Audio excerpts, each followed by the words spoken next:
I'd like to call this meeting to order and ask councillors to please turn their electronic devices to silent. Vibrant mode is another option.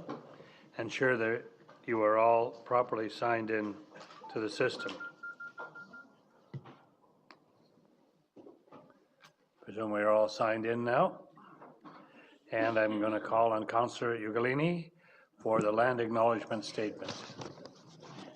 We begin this meeting by acknowledging that the land on which we gather is the traditional territory of the Haudenosaunee and Anishinaabe peoples, many of whom continue to work here today. This territory is covered by the Upper Canada Treaties and is within the land protected by the Dish with One Spoon, Wampum Agreement. Today, this gathering place is home to many First Nations, Métis, and Inuit peoples, and acknowledging reminds us that our great standard of living in Niagara is directly related to the resources and friendship of the Indigenous people. Thank you, Councillor. And now our moment of reflection. I call on Councillor Encina for the reflection. Thank you, Chair. We meet to serve our community, to use our resources wisely and well, to represent all members of our community fairly, to make decisions that promote the common good. We recognize our responsibility to the past, the present, the future, and the rights and needs of both individuals and community. In our deliberations and efforts here today, may we act wisely and well. Thank you, Councillor. I'll now ask that we stand for the singing of O Canada, and the melodious Councillor Greenwood will start us off. O Canada, our home and native land, true patriot love in all our hearts command. With glowing hearts we see thee rise, the true north, strong and free. From far and wide, O Canada, we stand on guard for thee. God keep our land glorious and free.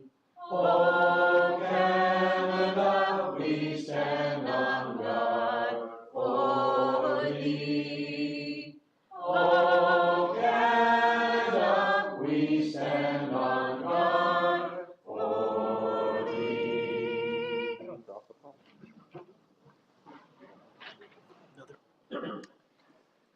We're now adopting the agenda. Are there any items to be added to the agenda? Seeing none. Are there any changes to the order of items on the agenda? Again, seeing none.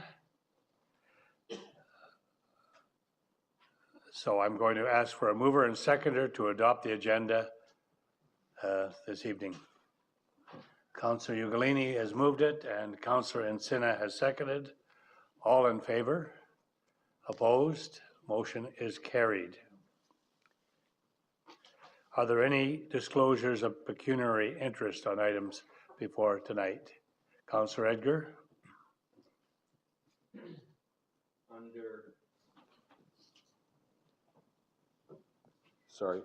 Under committee reports, Chair, under Public Health and Social Services, minute item 5.2, report number COM 13-2019, actions to inform procurement process of early on child and family center. I have a conflict with that as my wife is the Director of Children's Services. Thank you. Any other pecuniary interests? If not, we'll move on to the Chair's report, announcement, and remarks.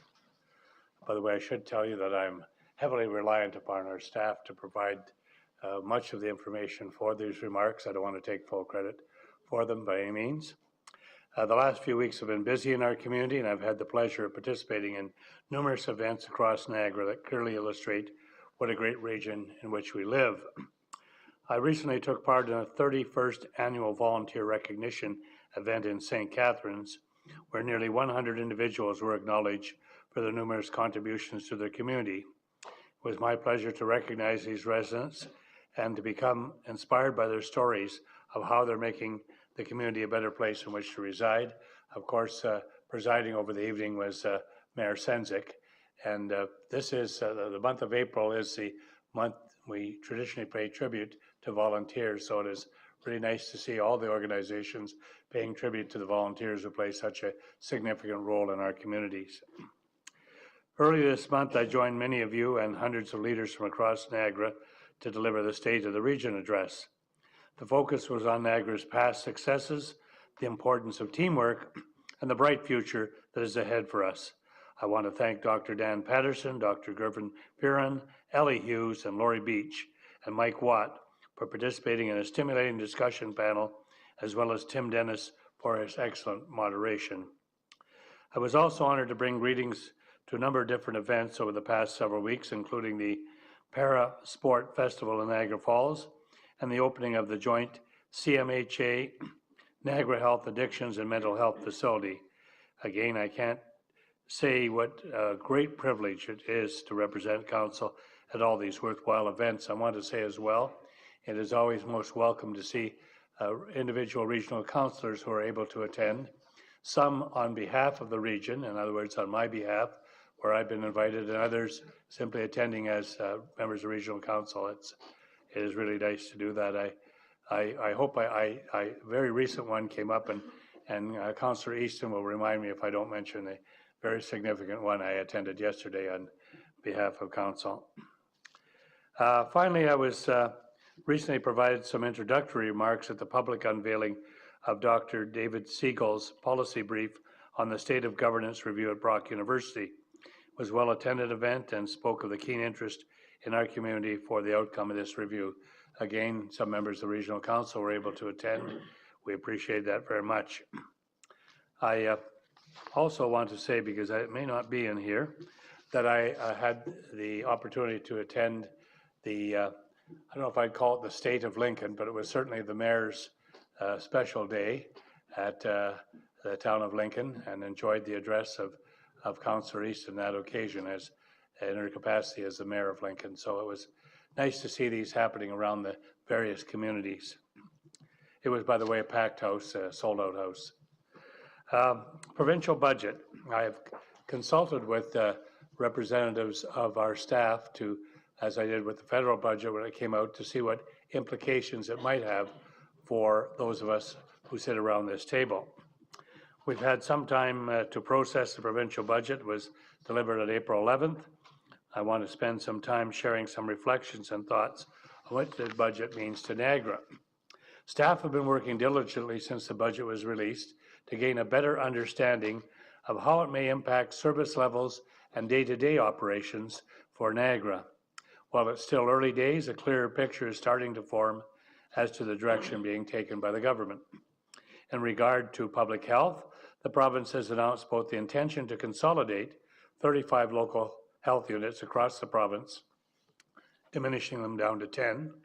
In addition to this consolidation, there may be an in-year budget impact for the region as the traditional funding model will be changed, with additional costs being downloaded to the region.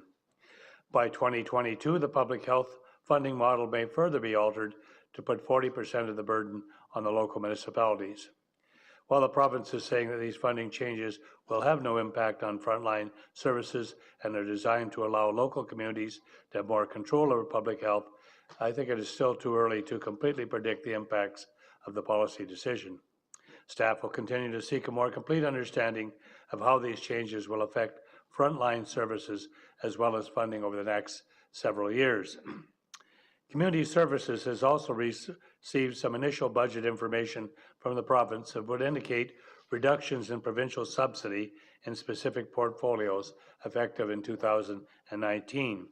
The details and impacts of these changes for our services are under review as staff await further policy details from the province, which we anticipate will be receiving over the next couple of weeks.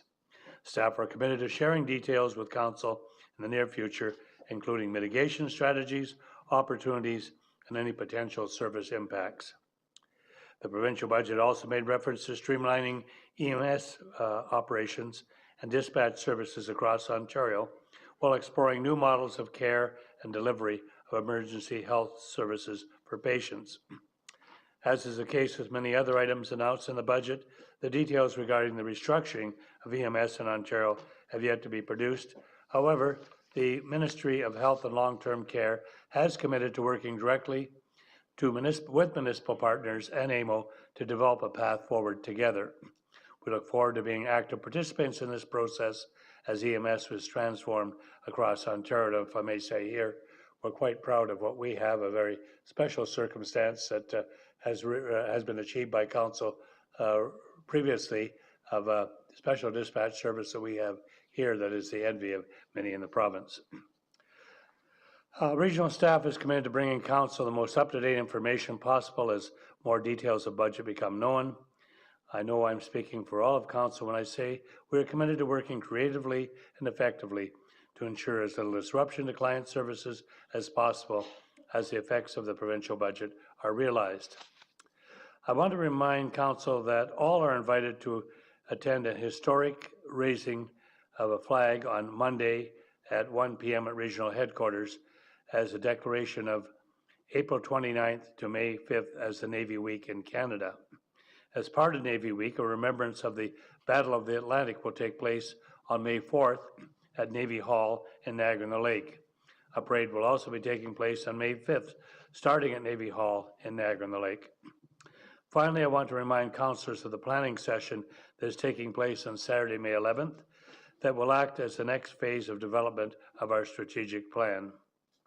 All of Council has been invited to this important session, and I strongly encourage full attendance. As you know, our strategic plan helps guide our work over the next 3.5 years, so it is important that everyone has a chance to contribute to the process that creates the final plan. I look forward to seeing all of you on May 11th, starting at 9 a.m. at the Armenian Community Center in St. Catharines. One other thing I should mention as well, Sunday, as most of us would know, April 28th each year is called the Day of Mourning, and as a day of mourning for those who've lost their lives in the workplace. There's also thoughts going out to those who have suffered from illness as a result of the workplace. There are various locations where this is being commemorated. Here at, I think it's at 5:15 on Sunday here at Niagara Region, there will be one such service. So that amounts to the everything that I think I have to share with you today. And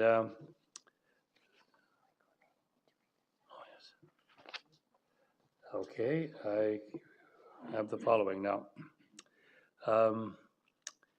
There are no presentation, we said that. Now, prior to hearing the delegations, I would like to remind us to be mindful of our language during the delegations. Mindful from the point of view of Dr. Hergy, for instance, has suggested to us in his professional capacity as the specific language of which we use in dealing with these matters.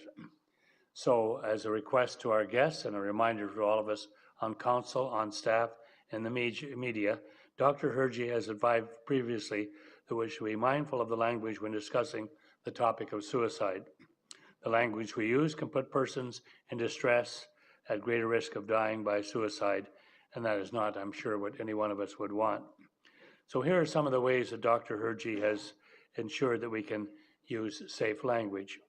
Avoid mentioning specifics such as the name of the location where there have been several deaths. Naming the location can lead to others dying at that same location. Vague wording about a piece of infrastructure should be sufficient to communicate our message while keeping people safe. Avoid describing how people have died by suicide. Stating the means of death may lead others to choose those same means. Instead, more passive words like died by falling from a height is better, according to Dr. Hergy. Avoid words that imply intention, action, or success. We don't want to use words like committed or successful attempt. Again, passive language like died by suicide is safer language. We should highlight that we care and that there are options for people who are struggling. Mental health treatment is very effective. Finally, we should recognize that suicide is complex and that there aren't simple causes to it. We want to recognize the complexity of the struggle of people in distress. So Dr. Hergy asked that I share that with you this evening in his capacity, as I say, as a professional who has some considerable expertise in this field. We have some delegations. We're dealing with transportation infrastructure means protection update. And the first is going to be Julia Tafts, resident of St. Catharines. The delegation request is attached to this agenda as item CL-C 29-219. So I call on Julie Tafts to the podium at this time. Welcome.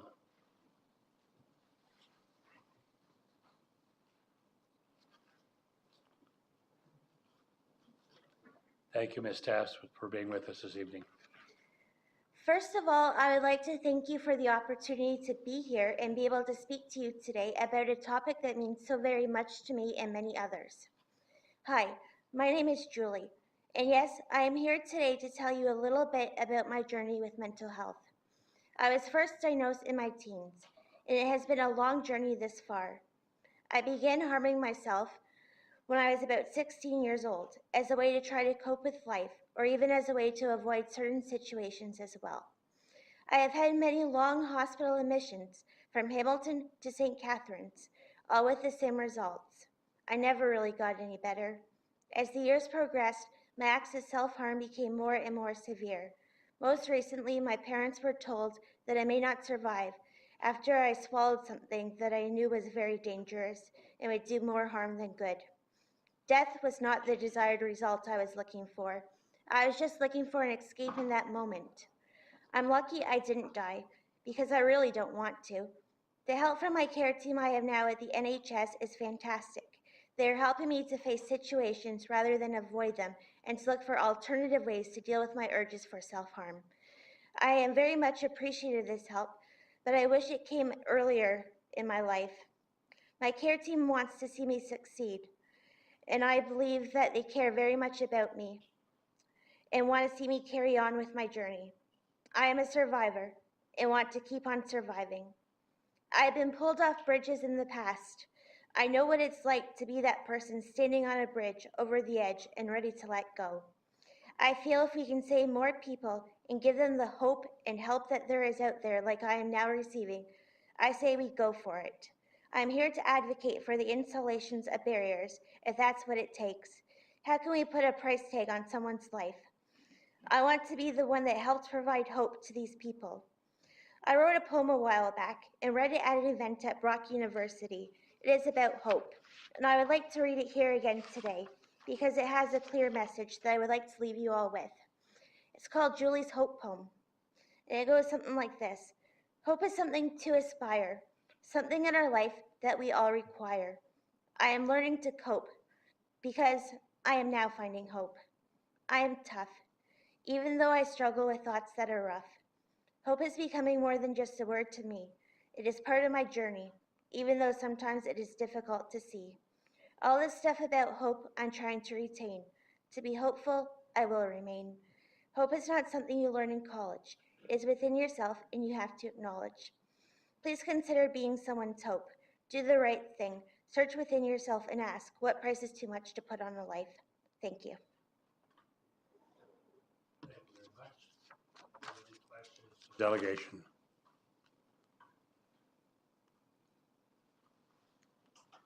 They're seeing none. Thank you very much for your presentation.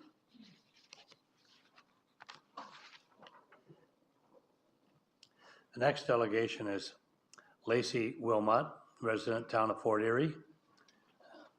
And the delegation request is attached to the agenda as item CLC 30-2019. And I must say this has been withdrawn, this particular delegation. It was on originally, but I did want to point out that it was brought forward to us, but it has been withdrawn. So the next delegation is Derek and Heather Tuba, residents of St. Catharines. The delegation request is attached to this agenda as item CLC 31-2019. And I'll call Derek and Heather Tuba to the podium this time. And you'll be kind enough to correct my pronunciation of your name if it was wrong. No, it was perfect. Great. Thank you very much. I'm delighted to hear that. Welcome. Thank you. Thank you, Chair, and thank you everyone for giving us the opportunity today to speak with you and share our perspective on the bridge and the larger issue of the Niagara Regional Mental Health System.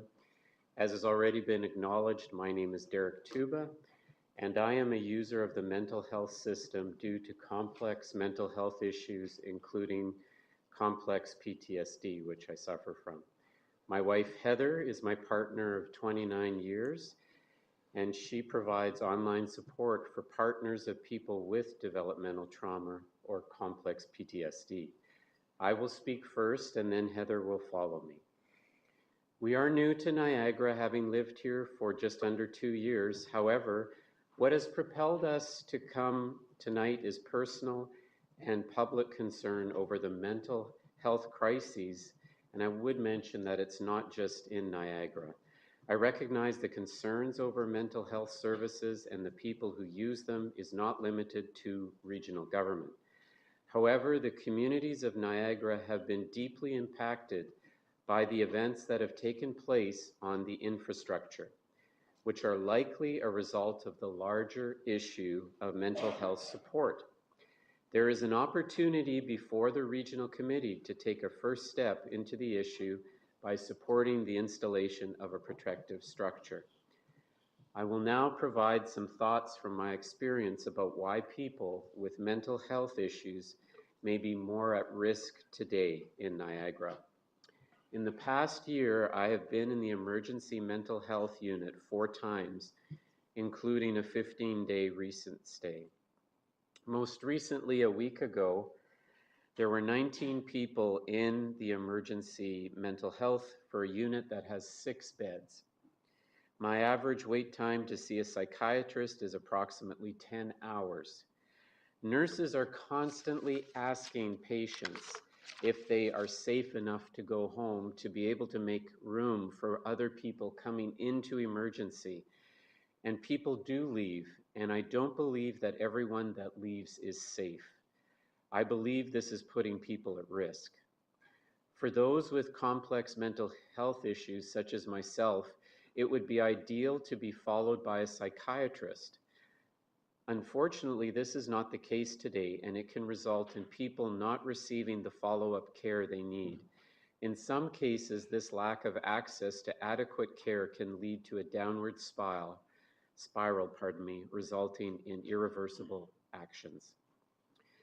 In addition to inadequate follow-up, which I recognize is not the Council's responsibility, wait times for community supports contribute to potential decline in a person's mental health. I was recently referred to CARSA as I was sexually assaulted by a parent throughout my childhood. I will be waiting 18 months to be able to access that service. In the hospital, I was told as well that I needed CBT and other supports through the outpatient clinic at St. Catherine's Hospital or CMHA. Again, I may be waiting months to access the programs that I need. Many private therapists in Niagara as well have waiting lists of 3 to 6 months. When I am in crisis, I will call the Coast Crisis Line and will be asked to leave a message and often won't hear back for 24 to 48 hours. I will call Safe Beds as I need a safe place to go outside of our home. No beds are available. Homelessness can be a reality for many people with mental health challenges.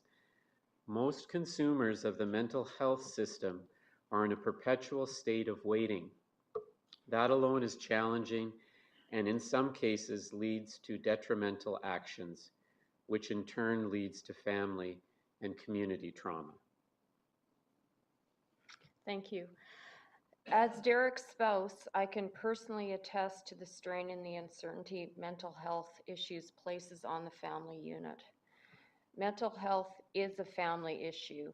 It's not an individual issue. The infrastructure that we are discussing tonight is also a family issue and a community issue because when people use this venue for a personal problem, there is a ripple effect Ultimately, this news is reported on a provincial, national, and global scale. So there are broader implications when public structures are used for personal reasons. The boundary that kept the issues within the boundaries that keep these personal issues within a personal sphere no longer exist when people are accessing a public structure. And unfortunately, everyone is affected. I believe Dr. Hergy, excuse me if I'm mispronouncing your name, has mentioned this last week in the prior meeting. But being new to Niagara, I can personally attest to that there is a public association between the bridge and these acts. And my concern is that it is becoming a part of the cultural context of St. Catharines and Niagara and even Ontario. As I said, there is a public association between this structure and mental health issues, specifically the one that is up for discussion this evening.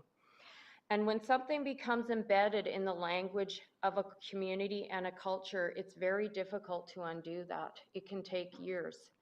So I wonder if the placement of these barricades can work towards undoing some of these associations.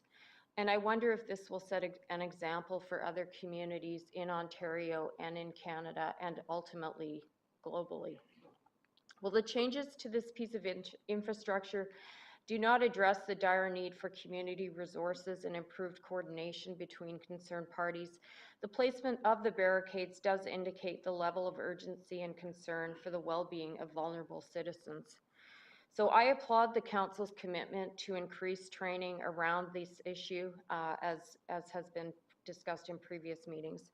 I believe the placement of the structure and the investment in training and supports makes a strong public statement, so I wish to thank each of you personally. As a concerned citizen, a spouse, and a trauma-informed practitioner, I recognize issues of mental health are complex and nuanced. Sometimes, despite our best efforts to offer support and protection, the worst happens. And this can happen with all health issues, whether they're physical or mental. But in the end, knowing that we as a community have done our best is really all we can do. And I believe the placement of these structures, along with building better resources, is doing our best. Thank you. Thank you very much. Are there any questions for this delegation? If not, thank you very much again for your delegation. It's always pleasing to see people who are concerned about matters before the council coming before us. We thank you for coming before us. Thank you. Thank you.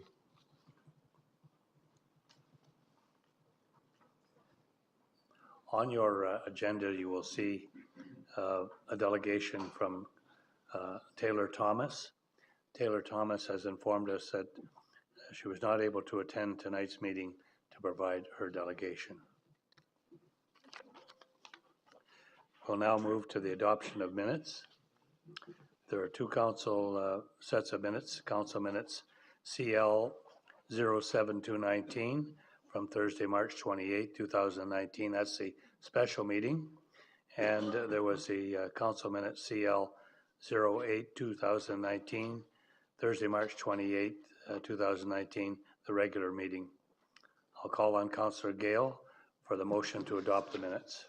Thank you, Chair. I have a resolution moved by myself and seconded by Councillor Hewson that minutes CL 7 2019 and CL 8 2019 being the open and closed session minutes of the special and regular regional council meetings held on Thursday, March 28th be adopted.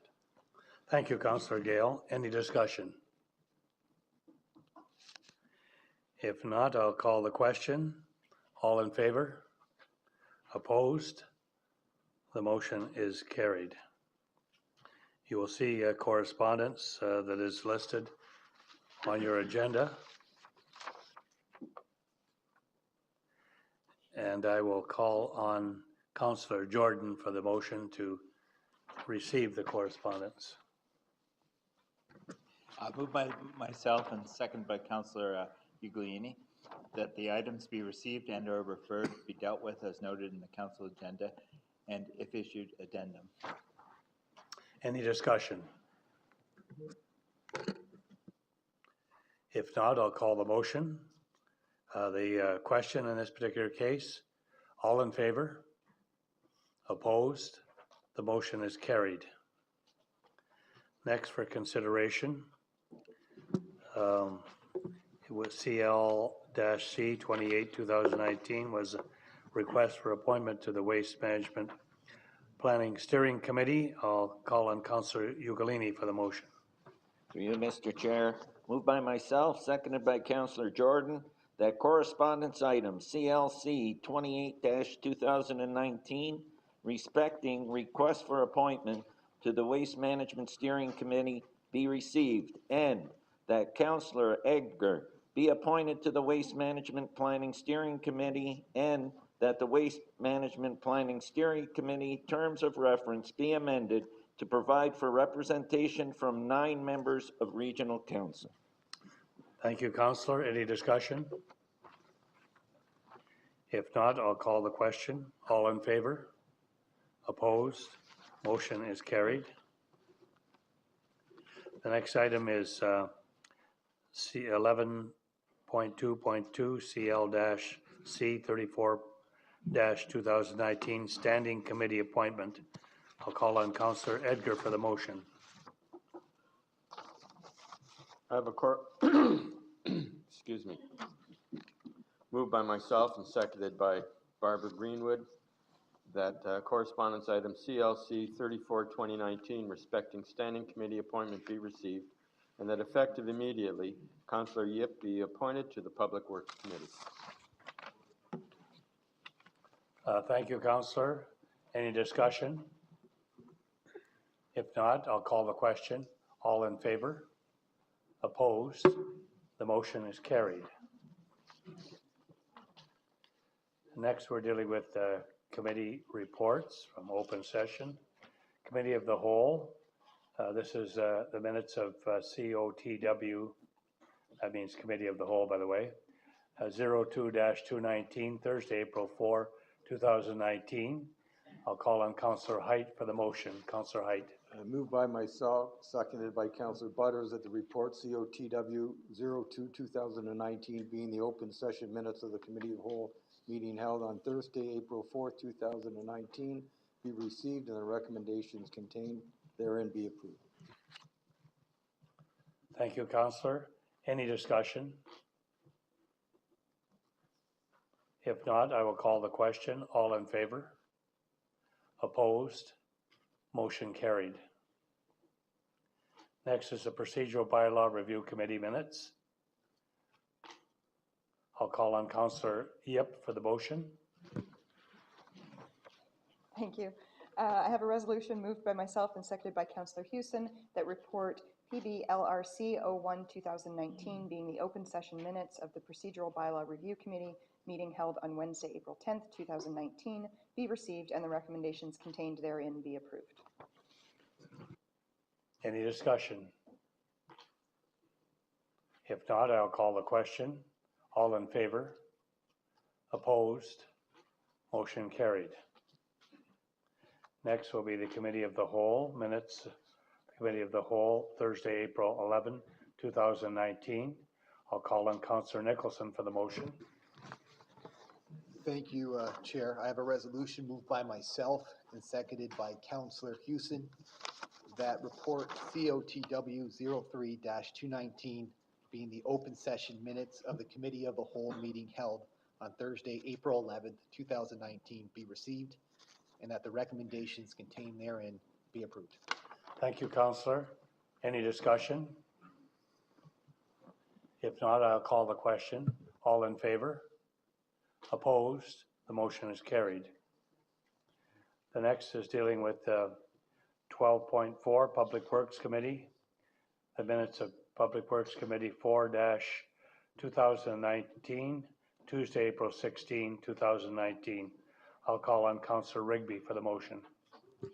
Thank you, Mr. Chair.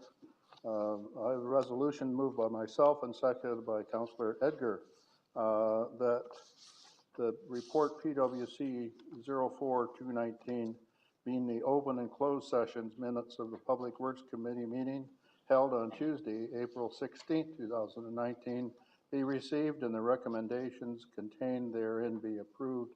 Mr. Chair, I wish to speak to it right after. This is moved. Seconded. Thank you. Request to lift item, sorry, 5.2, Public Works 24-2019, which I wish to ask some questions related to it, and allows for some discussion, and we'll ask for a separate motion. So there will be discussion and then a separate motion? Yes. Fine. The discussion, I'll check with the clerk now to see if the discussion will take place right now. Okay, time for discussion. And Councillor Rigby is first. Thank you, Mr. Chair. Just on the item of the infrastructure that's being discussed, there's a means of that is shown under the report that shows a series of structures that are to prevent people from trying to crawl over the gate, so to speak. So there's concern because that's two bridges that we have there. It's not just one. It's the way it was built, and there's a void in between the two bridges. And it came to my mind that what we're seeing is strictly the outside or the sidewalk size of any artist rendition of what it might look like. So I would like to ask the acting CAO or acting Commissioner of Public Works, what's being done about the in-between sections of the bridge? Has it been discussed? And is it included in the funding that we're looking at? Acting CAO. Thank you, Chair, through you. So yes, as the councillor describes, there's effectively 4 edges to the structure because there's 2 separate structures. And yes, it has been considered all 4 edges. The outer limits have a structure that goes vertical and is similar to what is already existing on close to the Hayner Street side. It's a cantilevered structure on a cant, an angle. Between the 2 structures is actually a horizontal structure that would go basically from parapet wall to parapet wall. So yes, it has been considered. It is included, or illustration of that is included in the appendix, but it admittedly is an engineering figure, maybe difficult to see. So it is included, and it is a part of the estimate and the budget for the project. So is it a type of grading that is being proposed? Is that what we're talking about? CAO. Through you, Chair, the final design is still being determined. Okay. But the structures on the outer limit are likely vertical posts of some form and size. Across between the 2 structures is more likely a fence type structure from wall to wall. But that is being, that'll be reported, the final design will be reported back to council. Oh, okay. So when that final design comes and that you will already have tendered it, is that correct? Because I think we're to proceed with the detailed design and tendering of the is what we have within that motion. So. CAO? That's correct. Okay, thank you. Thank you very much. I have some concerns about that, that's for all of us to make a decision on.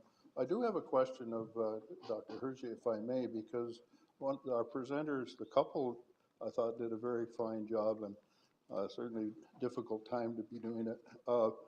But the mention that there are 6 mental health beds in the facility in West St. Catharines. It seems to me, and Chair, you may remember, we were being told that the new facility would be built to provide 50 mental health beds. So what has happened there, or is it a matter that we haven't been able to provide the funding to maintain those beds? Or is that not the case now? Dr. Hergy. So thank you, Mr. Chair, and I want to echo the councillor's comments regarding the delegations who came today. I want to thank them for their very heartfelt and personal stories, and I think they've, told us some very important information today.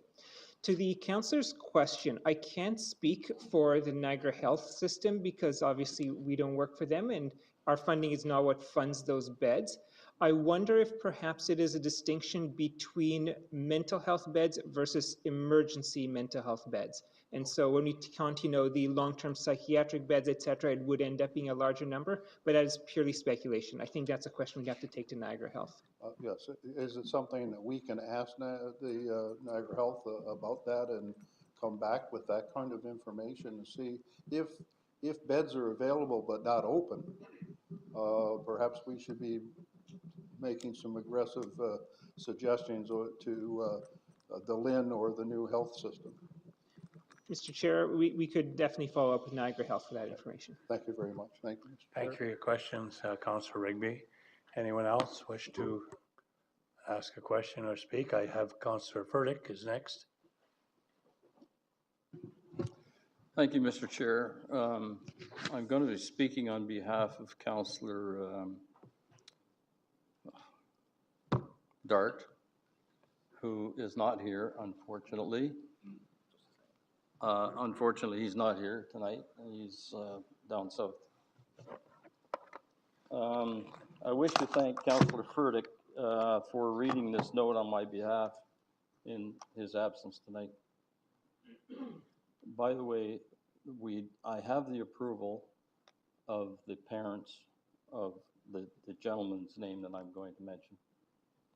Remember the name Jamie Ryan? Dart Funeral Home, whoops, now where did we go here? Sorry. How did I lose this?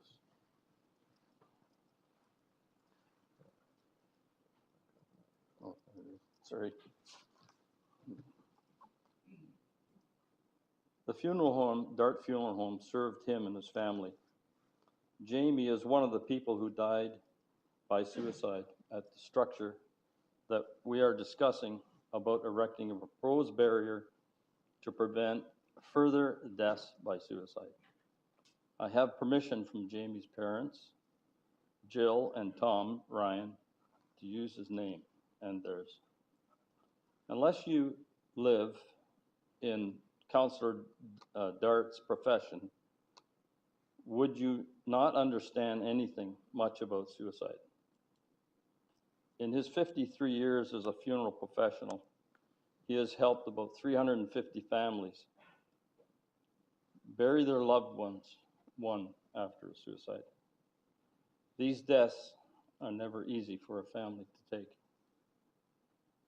If we can prevent one family from dealing with a suicide, then it would be a success. I urge each of you on behalf of Jamie Ryan and all the other Jamie Ryans who are suffering out there to spend the money to literally save lives. Is a life worth $4 million? Maybe you can divide it by 10 lives and then it becomes $400,000. Maybe you can further divide it by 50 to 70 years, which may be the lifespan of the structure. Do the right thing and put the barriers. Do it for Jamie Ryan and all the other Jamie Ryans, their families and their folks from Niagara United. Here is an email from Jamie Ryan's parents in reference to the bridge suicide prevention barriers.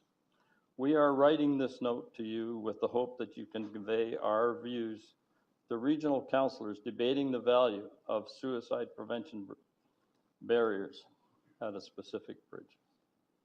We are Tom and Jill Ryan. On February the 4th, at 11:19 of this year, our beautiful, beautiful son, Jamie, jumped to his death from the northwest section. We have read the article in the St. Catharines Standard regarding the suicide prevention barriers. We agree that the reasons not to put barriers up have validated. However, despite this disagreement, We feel very strongly that we, as a community, must install these barriers. Our reasons are simple. The bridge is very close to many of our community's most vulnerable people. Sadly, it has become the face of suicide in St. Catharines. It makes it too easy for suffering people to make a tragic impulse decision that can never be undone. Our son's story illustrates this. One of the symptoms of his disease was that he would often become overcome with a wave of depression and an anxiety. He'd go from functioning in a normal and often happy fashion to overwhelming depression and anxiety. He'd often say, "Dad, I like a wave comes over me and I just can't stop it." On the day he died, he had a pretty normal day. In the evening, he gamed online with his old friends. Sometime after 10 p.m., he experienced one of those waves of anxiety and depression. Our son wanted so desperately to live, but at this moment, his pain became too much for him to bear. The walk to the bridge is 25 minutes from where he lived. At 11:19, he was gone, 27 years old. At that point, maybe the new medication would start to work, but depression would pass, as it always eventually did in the past. Maybe some way, somehow, he'd find a way to get the upper hand over his horrible disease. We're not at all sure that he would have been able to succeed. However, we do know that had there been bridge barriers in place, our son would have had a chance to fight one more day. Another day that could have made a difference. He deserved that chance. Thank you, Tom and Jill Ryan. Thank you, Councillor. Councillor Encina. Thank you, Chair.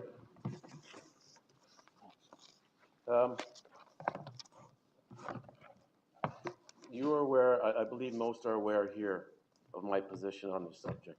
I am not in favor of the barrier. This has created a lot of controversy, but has brought attention to an overarching problem here in our society, the mental health issue.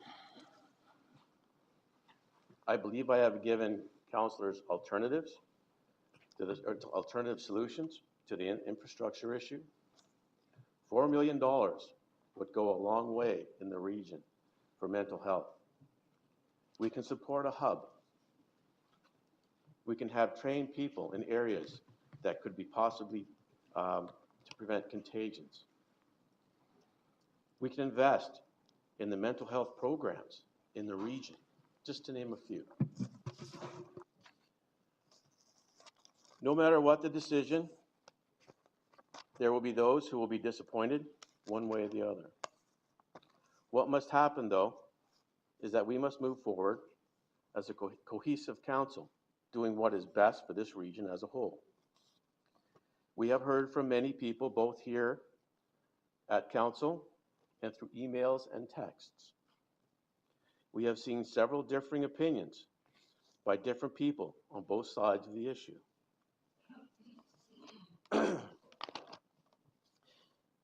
This issue has touched pretty well everyone. This is a sensitive issue with regards to myself.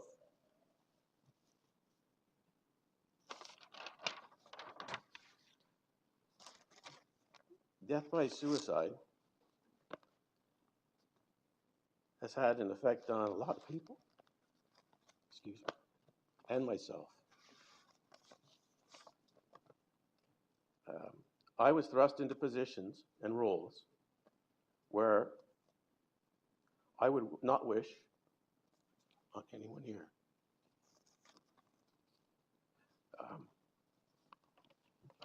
Having to face someone who's passing away and then dealing with their family and grieving with them. So I don't profess to be an expert in the medical field, but as a former officer, I have encountered firsthand what the ramifications of death by suicide. I believe this issue needs attention and care. It doesn't need blame or casting of stones. To everyone who has had to go through this, my heart goes out to all the families. And remember, for every one successful death, there are 20 to 30 failed attempts. It is here that I would like our money to be spent to help those who have attempted or considered death by suicide, so that they don't achieve what they set out to do. We have been presented with a lot of data, but one in particular, which was very pointed. Data shows that there are other areas in this region that should have barriers approved also. We now will have to deal with that. I would expect to have a report come back to us, should this go through, that how we will address all the other areas that now need attention.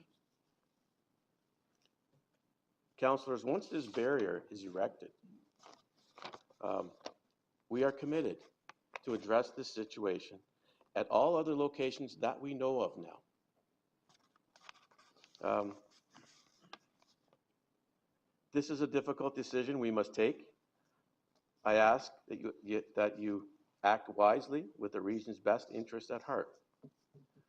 I would also ask that should the barrier be approved, that funding for the barrier come from all 4 levels of government, not be borne by the region itself. As I look around the room today, I see elected officials who want to do the best for the region. Know that we will have many other issues that will be brought before us that will again bring about a discussion like this. We will press on, and working together, we will do great things for this region. It is my belief that we need to defeat this and invest the money into mental health throughout the region. Thank you, Chair. Thank you, Councillor Encina. Councillor Redekop.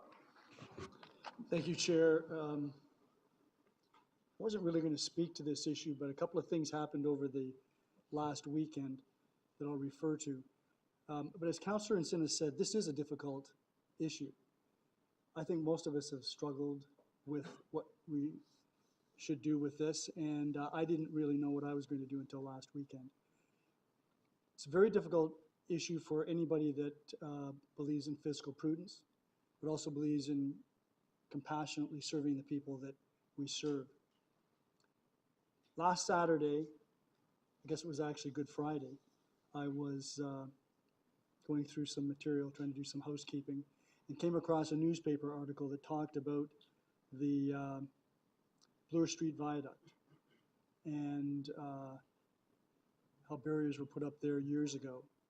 And that not only did it prevent people from jumping from the Bloor Street Viaduct, but had an impact across the city, so that actually there was a reduction in the number of suicides throughout the city, and apparently could be attributed to that. Probably because of the symbolism of the erection of the fences, and I guess maybe Lord Mayor, you were probably in Toronto at the time. There you go. So that struck me as interesting. The next morning I was going through my library trying to cull some books out of it, and I noticed one that I had been given probably a decade ago, and I pulled it out to take a look at it to refresh my memory as to who I got it from. And it was inscribed inside, a full page, and it was a little story. And it was about a young man who was walking along the beach one day, and he saw somebody in the distance bending over and then looked like it was throwing something back into the water. And as he got closer, he could see that it was an old man who was bending over and was indeed picking up something on the beach and throwing these things back into the ocean. And as he got closer, the young man could see that the old man was picking up starfish that had been beached, and he was picking them up, throwing them back into the ocean. So the young man, when he got to the old man, said, "What are you doing?" And the old man said, "Well, as you can see, I'm picking up these starfish that have been beached, and if they're left here, they'll die. So I'm throwing them back into the ocean and they'll have another chance at life." And the young man said, "You can't possibly believe that with the thousands of beaches around the world and the hundreds of thousands of starfish that are beached every year, that you're making any difference." And the old man bent over and he picked up another starfish on the beach and he threw it back into the ocean. And he said, "I made a difference to that starfish." So that's really what we're doing. We're being asked to make a difference. We're being asked to take the most significant symbol in Niagara and change that symbol. And if we do that, we will make a difference. We'll make a difference not only for the people that may be drawn to that bridge, but perhaps to the people that will be drawn to other heights and perhaps other means of taking their own lives. So I'm going to support this. I have a lot of sympathy for the comments made by Councillor Encina. I agree with him that this is part of the solution. It's not the solution for sure. But I don't believe it's going to result in us having to put up barriers at every bridge that crosses every road, every river, every train tracks. But if it does, we'll deal with that on a case-by-case basis. But right now, we need to deal with this because this is a magnet, and we need to change the symbolism of the magnet. Thank you, Councillor. Councillor Yip.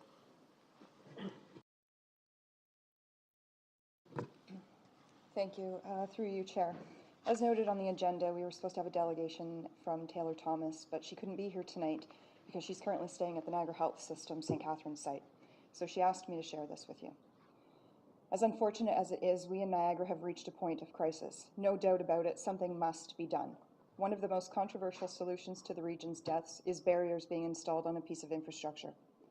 You most likely have already heard everyone else's opinions on the matter. They're too costly, they're not aesthetically pleasing, and so on. The government, the community, my iPad is really giving me trouble tonight. The government, the community, and others have interesting views, but have you heard this one? One of someone who's been torn off that piece of infrastructure. One of someone who used to be against these barriers. One of someone who's chronically suicidal. Mine. My name is Taylor Thomas, and I'm a 19-year-old woman residing at the St. Catharines Hospital. I have unfortunately been brought here far too many times, but that's better than the alternative. That brings me to the topic of this piece of infrastructure and the chance for it to obtain death-preventing barriers. Long story short, if it's going to save a life, then what are we waiting for? Although it's not only about me, had the bridge had barriers at the time of my most recent event, the police most certainly would not have been taking me off of it. The thought of jumping would have severely decreased to a point of me finding help or something more productive to do with my emotions. If this is what happens to me, the great thing is that it happens to others as well. Yes, these emotionally dysregulated individuals could indeed find a different height, utilize a different means, or do something good. Utilize a different means of self-harm, but they also may not. These barriers would and could provide someone struggling with the time they need to safely think, reach out, or do something good. Barriers give people a chance to get help or have help brought to them. Barriers give hope. If you are truly pro-people living, then this is the shot you should take, the shot of positivity in a negative time. If suicides in Niagara begin to decrease, isn't that what we want? I think so. Just to reiterate, choose hope and save a life. Sincerely, Taylor Thomas. And now, through you, Chair, I have some comments of my own. When I was 15 years old, I tried to die by suicide. In those moments, I wanted nothing more than for years of pain to stop, and this was the only way I knew to make it happen. Fortunately, someone found me and called an ambulance, and after a few days in hospital to recover, the medical team got me the mental health support I had no idea existed and no one in my life noticed I needed, even though I'd been having panic attacks for months and was clearly depressed. 6 years ago, yesterday, I received a call that literally dropped me to the floor. My younger sister was dead. I knew immediately, but it would later be confirmed that Erica died by suicide. Erica had been seeing mental health professionals for years, beginning after the first time she tried to die by suicide, And I had rushed to her nearly a dozen times when she disclosed she was considering suicide. She didn't call me the final time. On December 24th, 2018, I learned that another member of my family had tried a few months earlier to die by suicide. Following a wait of several weeks and multiple phone calls and appointments to get the right referrals, she is now receiving the help she needs. One of the common threads among all three of these experiences is that mental health support came after trying to die by suicide. Here's what I know for sure. In the moment that someone is thinking about dying, there is no thought as to what medical or other supports exist for them. There's no thought as to how their death will affect their family, friends, and community. The pain is so intense and runs so deep that there isn't room for other thoughts. There's no question in my mind that installing barriers is the right thing to do. To be extremely frank, if council decides not to install the barriers, then any future deaths from that piece of infrastructure must weigh heavily on our collective conscience. We will have made a decision that permits the problem to continue, that permits people to continue to die. I said it at Public Works Committee last week, and I'll say it again today. Some people who are opposed to the barriers have said this is an emotional issue, possibly in an attempt, to dismiss it as being irrational. But here's the thing, it is an emotional issue. It should be an emotional issue. People are suffering and dying. However, it being an emotional issue does not preclude the ability to make the right and rational decision. It is likely that I will forever be advocating for more and better mental health supports for our communities. We desperately need a national mental health strategy. We desperately need appropriate levels of healthcare funding from the province to ensure that people are getting the mental health support they need. But there is more than one answer to this problem. We need more mental health supports and we need barriers. Barriers will prevent people from dying by suicide at that location. The idea that they will just step out into traffic or walk to another location or find another way is false, and the evidence bears this out. Barriers will provide the pause they need in that moment to seek support. Barriers will work because many people reach that point without the ability or other resources to seek mental health support, or they are receiving mental health support, but it's failing them for one reason or another. Many people try to or do die by suicide before they ever receive mental health support. Sometimes it's because they're afraid to ask. Sometimes it's because the support isn't available. Sometimes it ends up being this kind of drastic thinking that makes people realize they need the support. The idea that we shouldn't put barriers anywhere because we can't put them everywhere is beyond comprehension. There are other locations in the Niagara region where people die by suicide. Some of them are properties or pieces of infrastructure that the region of Niagara owns. However, the two most commonly cited locations are not. And because the province won't do anything about those two locations cannot mean that we turn a blind eye to a piece of infrastructure we can do something about. Would $4 million be well spent on mental health services? Yes, it absolutely would. However, the money we're discussing for the barriers is capital money. It's infrastructure money. We're not able to spend it in the operational budget. We have public health officials, including a medical officer of health, who've provided us with pages and pages of evidence that barriers work. In Toronto, for instance, as Councillor Redicott mentioned, the barriers not only stopped deaths by suicide on a particular piece of infrastructure, but the overall rate of suicide decreased, and that's just one example. As politicians, we are not and cannot be expected to be experts on every issue about which we have to make decisions. That's what we have skilled and experienced staff for. That said, in this particular case, if it is difficult for some on council or in the community to believe what we are being told by staff, there is ample academic peer-reviewed research that is accessible through a simple internet search. Suggesting that data can be made to say anything you want it to say is lazy. It's a lazy and incorrect excuse for not engaging with the data. One can visually represent data in a way that is misleading, to be sure, but those who are paying close attention will not be misled. In fact, an ethical researcher engaged in rigorous research may find that the data doesn't say what they anticipated it would say.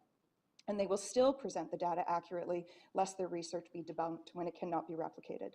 The data says what the data says. It is up to us to understand the basic tenets of the scientific method and the application of evidence-based policymaking.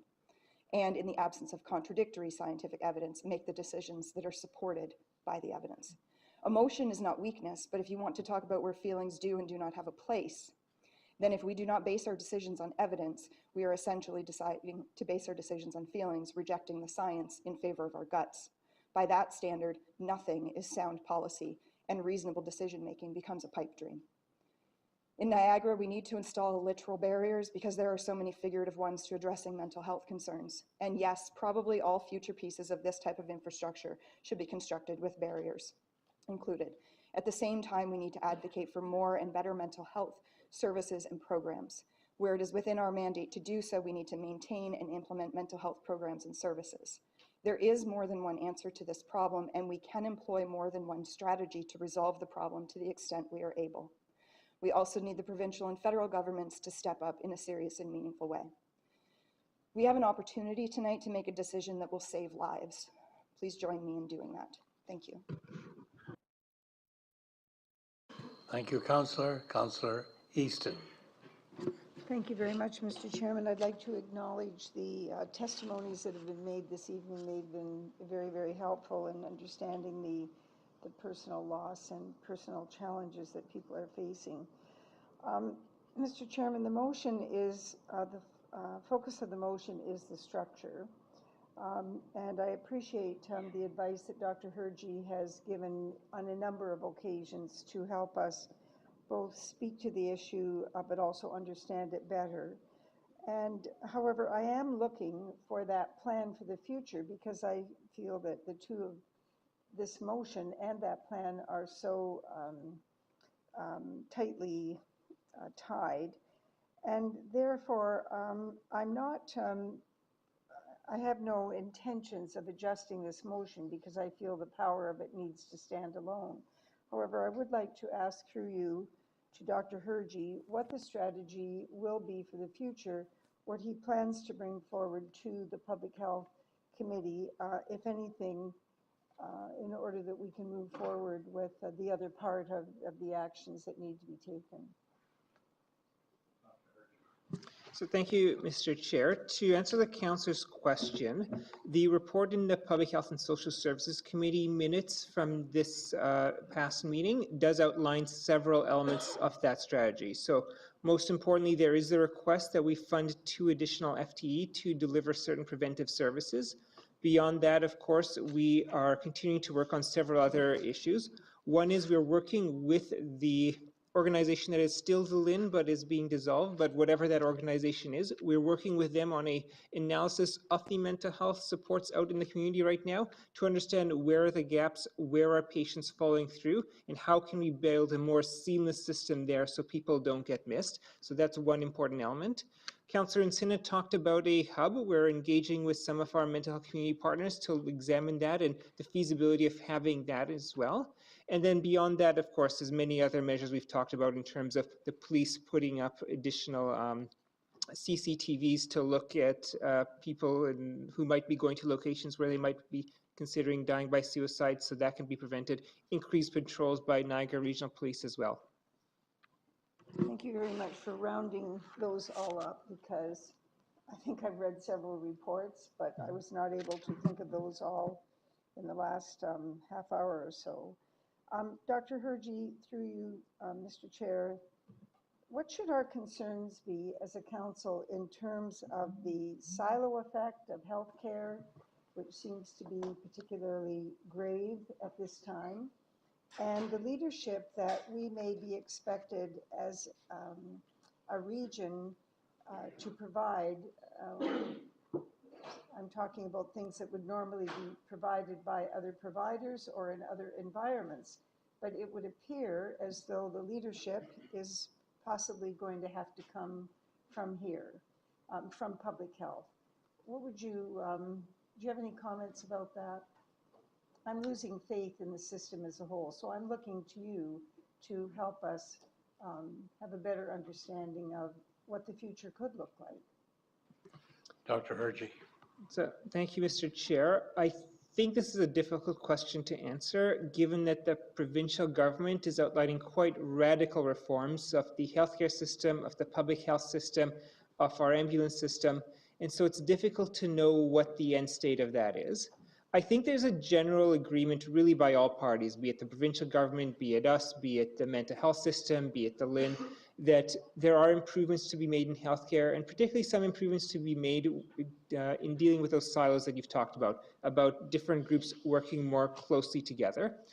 Over the past couple of years, we have been trying to work much more closely with the LIN, and actually that project I talked about to look at the mental health supports out in the community and try to analyze where are the gaps and try to fill that is an example of one of the kinds of roles that we are trying to play with them. So I think that kind of work will continue. We're hoping that as the changes that the province is rolling out, we will find the ways to further work together and hopefully build a better system. Thank you very much, Mr. Chairman. Thank you. Thank you, Councillor. Councillor Gale. Thank you, Chair. I, like Councillor Redicop, didn't plan on saying anything, but this is why we have debate, and I'm influenced by what Councillor Redicop said. But out of the ordinary, through you, Councillor Redicop made a comment that Councillor DeCero nodded her head to about the Bloor Street Viaduct, and you said you're on Public Works.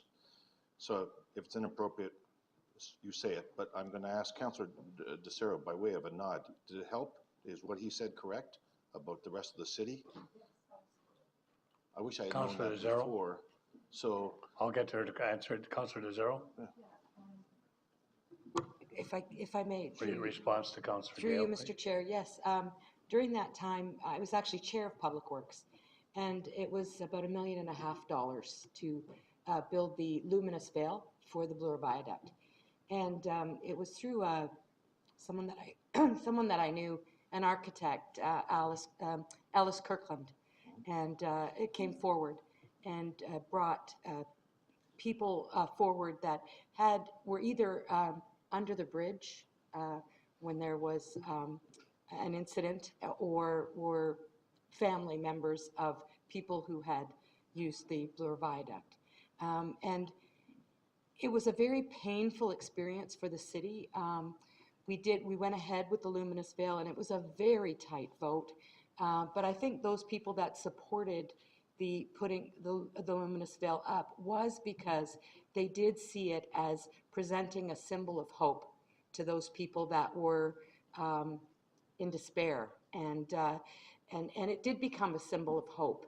And in fact, along with that, we also provided help telephones on all the bridges, so people could call if they were having any kind of second thoughts or anything like that. So there was a whole program along with that veil, but it did become a symbol of hope for those people in Toronto. So thank you, Chair, and if you don't mind this back and forth, Councillor DeCero, I'm still going to ask another question if you don't mind, if Council Councillor Gale would allow this. Do you feel it also, he mentioned a ripple effect, in other words, by putting that up there, it might have helped other locations to stop it, in my own words, but you know what I mean? Yes, I believe it did, but I believe it was a combination of everything the city did with respect to dealing with mental health issues. So thank you for that, but Chair. it was a part of it. If I can continue, if you don't mind. Councillor So Gale. I'm going to support this. The only thing I think that we should do, I think there's an onus on us to go to the governments and see if they'll contribute towards this. I don't see any harm in this because, like I said at Public Works, that was never mentioned by anyone.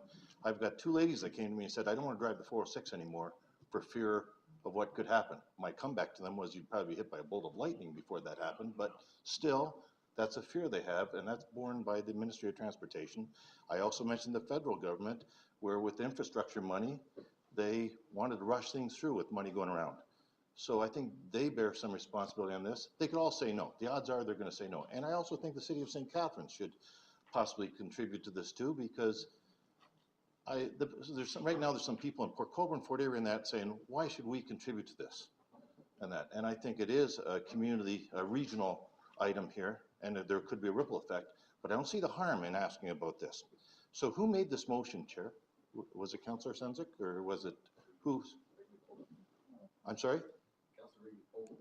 Councillor Rigby. Okay, so to ask for an amendment to it, who do I ask? Because I'd like to see an amendment to it that it still goes through, and I'll ask for assistance with the wording, it still goes through, but we make the call for the MTO or the province, the feds, and the city of St. Catharines. Odds are they're going to say no, I get it, but we should try because the MTO was there. I think from a business standpoint, we still go through with it, but ask for their contribution. So guide me on this if you don't mind, and if I have to make a separate motion, I will. If the person that made this motion will allow an amendment on this, not to stall it, but to ask for contribution, I'll defer to you, Chair, for that. Okay. Thank you, Councillor Gale. I'll go to Councillor Rigby on this. Well, Mr. Chair, I'm sorry, I made the motion to bring this forward. Yes. I didn't move that motion. It's Initially, sitting no. there. I would adjust it if I were to ask for number 2 to be shortened so that tendering comes after we get a chance to see the design. But I can't speak to that because I've already spoken. Well, I'm going to seek the guidance of the regional clerk on this matter.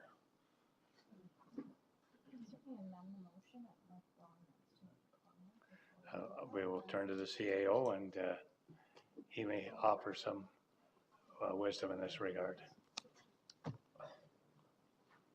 Thank you, Chair. In terms of protocol, I'm not sure there's anything preventing somebody can put forward an amendment to the motion. It was the one that was passed at Public Works Committee.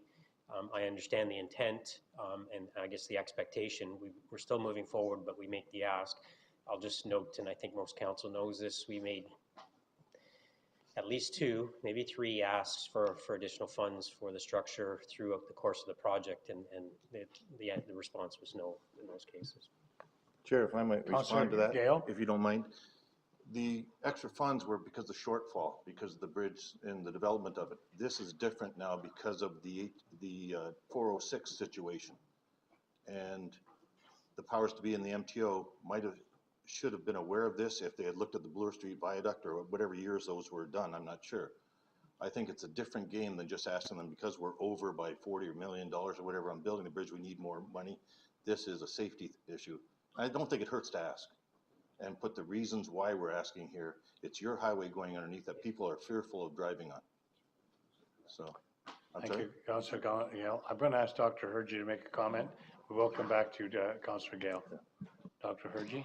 Thank you, Mr. Chair. Just to remind Council that back in January, when they voted on PHD 03 2019, Part 5 of the motion there was actually for staff to engage with the Ministry of Transportation for funding opportunities. So there has been a motion passed by Council for provincial funding already. That motion did not speak to federal or local area funding, but the provincial part has been taken care of already by Council. Councillor Gale. And so what was the response when that was sent through to the MTO or to the province? Mr. Chair, I'm not sure what the response was. The CAO may be able to speak. The CAO. Thank you, Chair. Through you, that discussion did take place with the Ministry of Transportation, and it was basically the response was their policy is we do not do this and we do not fund this. Don't you find that absurd that we have an issue now that has come up causing the 406 at times to be shut down and things like this, and we don't get involved in that? You know, that's where I would be going to the local MPP in St. Catharines, I guess it would be, I don't know who that is, and saying, come on, help us here. Just a simple no, it doesn't work. And I understand the no's when it came to the fact that the bridge cost more to build. I get that. But this one here is a safety factor that has just come up in the last 2 or 3 months or 4 months. And I think we should be making the ask. Plus, I would also say we should ask the feds and the city of St. Catharines, and I presume what the answer will be, but it doesn't hurt to ask on these things. So if it's an amendment that I should do, then I would like to sponsor an amendment or move an amendment. If it's a separate motion, I will. If you've had fruitful conversations in the last month or 2 with the MTO about it, I think we try and challenge that and go to the province again on this, Chair, but it's the will of council. So, thank you very much, Councillor Gale. We will do a little consulting here. I also have Councillor Houston point of order. I'll hold off on, and Councillor Senzik indicated he'd like to speak as well. So, but we've had a little huddle here as to the way in which we may handle this. He just needs a seconder for the motion to amend. Councillor Gale, you would just need a seconder for the motion to amend. If you can secure a seconder. Point of order, Chair? Yep, yeah. Point of order, just in terms of clarification through to the clerk. I've heard from Councillor Reby that the motion wasn't moved yet. The motion was just lifted from, so do we have a mover of the motion, yes or no? Through your chair, once the minutes are put on the floor, which is the motion that Councillor Rigby read out, that the minutes be received and the recommendations contained therein be approved, that puts the motion on the floor. We're just separating out to discuss it. So this motion alone does not need a separate mover and seconder, but we would need a mover and seconder to amend it. Thank you.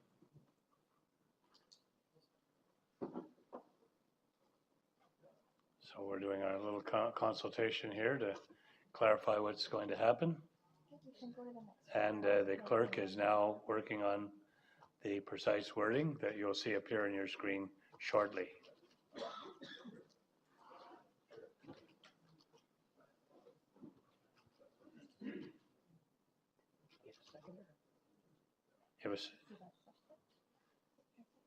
Was there a seconder for Councillor Gale's initiative? Councillor Steele.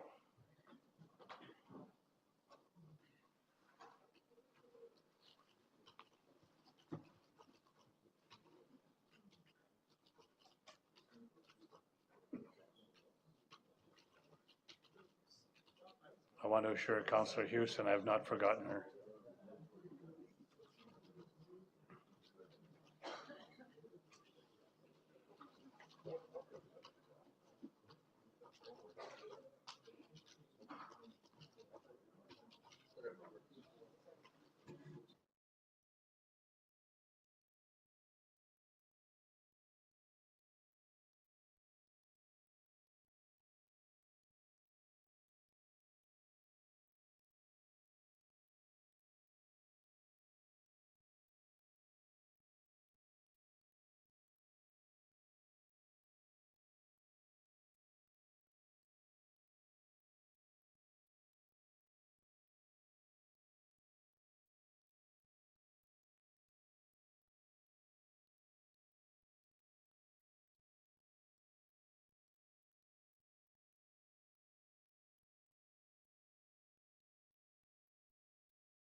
It now appears on your screen, and so I'm going to go to Councillor Houston is next on the list.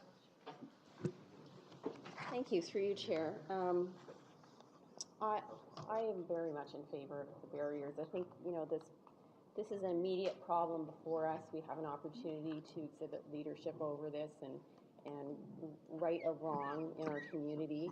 I don't think this is a space where we can be, you know, I recognize we need programming and training, but that's a proactive measure. We're in a spot where we need to react, unfortunately, and I think that this is the right thing to do.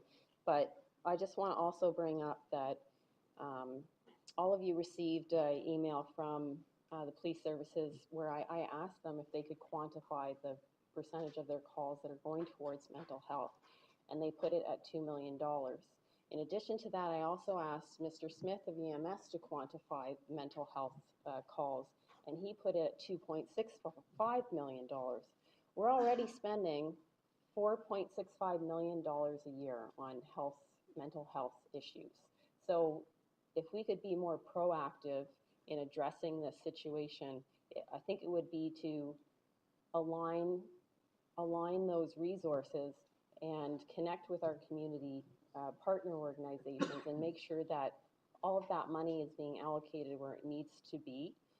So I would like to also add, if we could have staff report on how EMS and police are aligning with the community programming and services already in existence that deal with mental health issues, to make sure that we're spending that money as efficiently, as effectively as possible.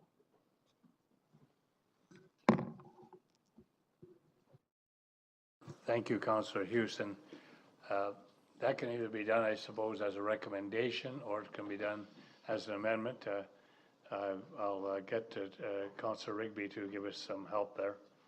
I would suggest perhaps that under the next committee, which is Community Care and Public Health, we do have a report there on what is happening. And why not add these types of requests that are coming through that have nothing to do with the structure that public health, and put it there and do that. There are probably some other items that people would like to hear and how we can improve it. I'm getting into a discussion myself, I apologize. But we heard that it even goes to homeless and work we need to do and face and to deal with homeless issues that we have right across this region. So I think we got a lot of work to do, folks, and it's going to be primarily in that committee. Well, thank you very much, Councillor Gale. And I think Councillor Houston understands that you're dealing with the next item that we have on, which is Public Health and Social Services Committee. And your suggestions may be very helpful there if we can do it in the next step, with your permission. Okay, any other discussion?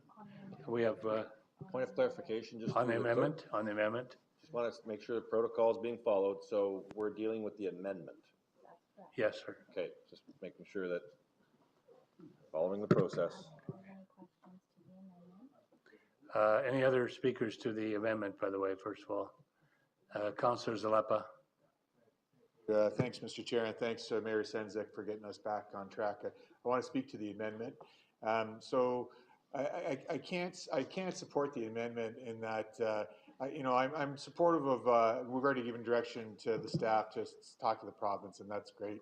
I can't support asking the city of St. Catharines for.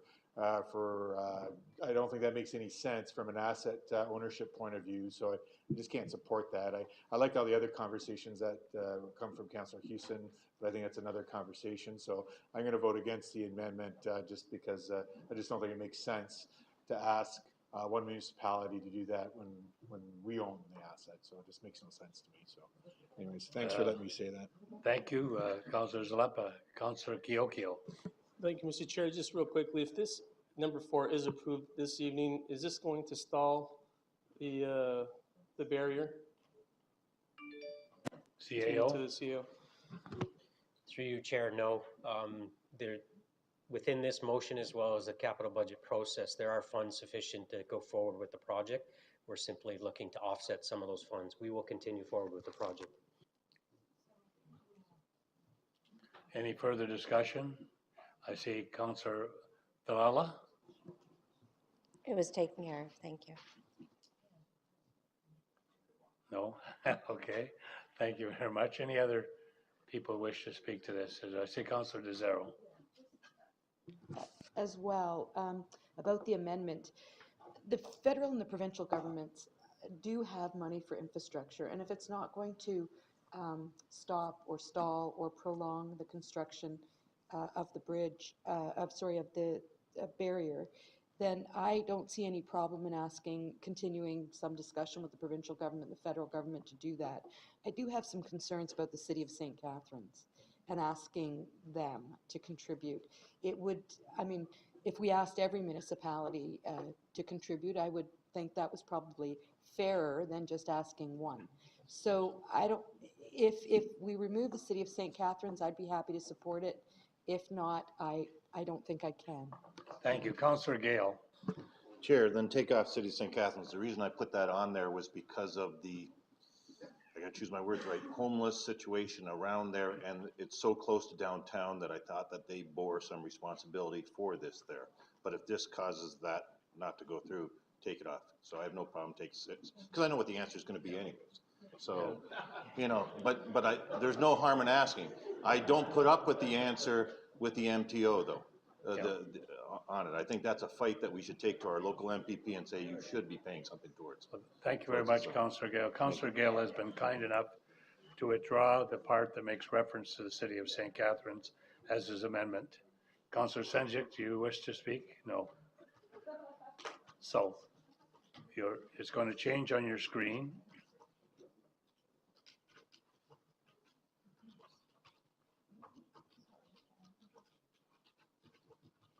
I'll wait until it appears on your screen for you.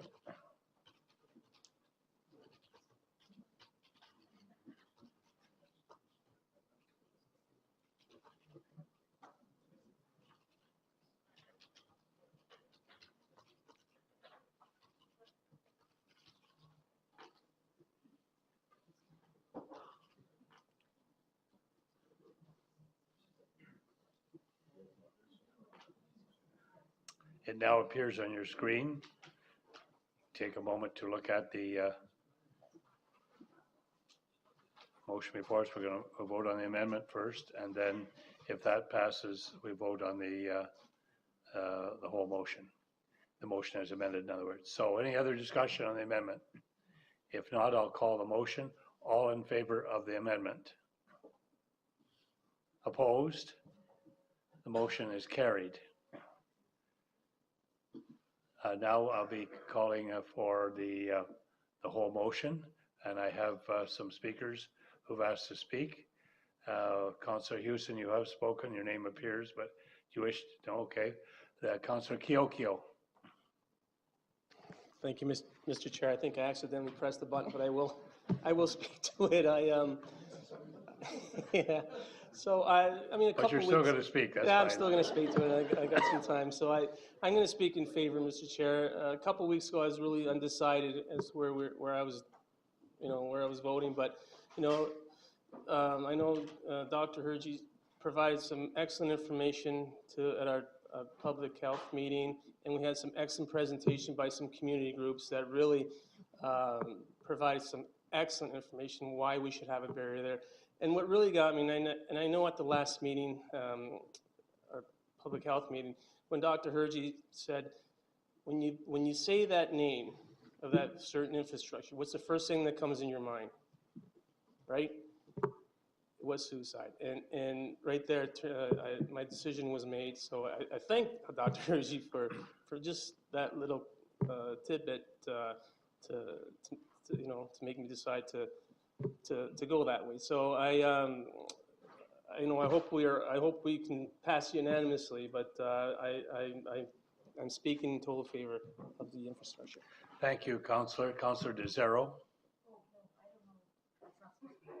No, she did not wish to speak. Councillor Nicholson. Thank you. Through you, Mr. Chair. Yeah, I'd like to speak out in favor of the barriers. As I mentioned previously, I'm encouraged by this discussion that we need a multi-pronged approach to mental health. This is a complex issue. I think we're all on the same page. Yeah. My apologies, Mr. Chair.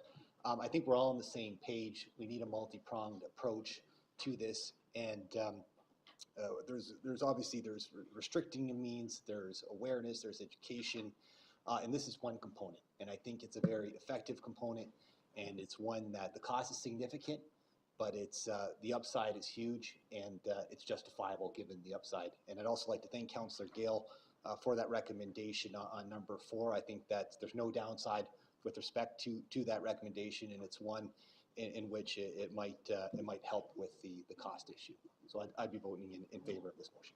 Thank you. I see no other. I do. Councillor Whalen. Thank you, Mr. Chair. I like a lot of other people around this floor. You can't put a dollar figure on life. I don't sit on public health. Can I ask how the $4 million came about? Is that talking to Councillor DeSero, the project in Toronto started at $1 million 12 years ago. It ended up being $6 million. So will $4 million do it? CAO. Through you, Chair, we have some confidence in that estimate. Yes, we've been through the preliminary design, conceptual design. We've also been speaking to vendors that actually construct these, and we are informed by previous examples. Yes, the latter number is what I recall as the final price tag for this structure in Toronto, but we have some confidence in the number. That's great. And I do support Councillor Gale's recommendation to go to the upper levels to see if we get some help. But it definitely is a necessity. Thank you. Thank you, Councillor. Councillor Sendzik. Thank you, Mr. Chair, and I just rise very briefly, and everyone here knows where I stand on this issue, but I do want to offer thanks, and I want to offer thanks for Niagara United. This is a journey we've been on since October of last year. I want to thank Julie, the presenter. I want to thank Heather and Derek for coming forward again today to share your personal stories. I want to thank Dr. Hergy, and we've had many discussions. Some of them were a little more challenging than others, and what you've provided to the community has provided great insight into an issue that we're dealing with today, and that will create more energy and momentum as we move forward. And to the CAO, Ron, we had some very tense discussions early on, and I think we both got to a space where we saw how important this was for our community of Niagara. And I want to honor and acknowledge those who had so much effort to go into this. We wouldn't be standing here today if it wasn't for the volunteers in our community, for the families that have been impacted, for the councillors who had the courage to stand up and talk about their personal journeys. And I think this makes us stronger, not just as a council, but as a region. So I just wanted to offer thanks. Thank you very much, Councillor Sendzik. We have had an excellent discussion on this, very heartfelt discussion. And if I may editorialize only to a moment, I see that everybody around the table who has spoken from their heart and have different approaches, but I think everyone recognizes there's a challenge there and they want to find ways of meeting this particular challenge. So I commend members for the tone that has been taking place this evening on this. All in favor of the motion as amended? Recorded vote has been requested.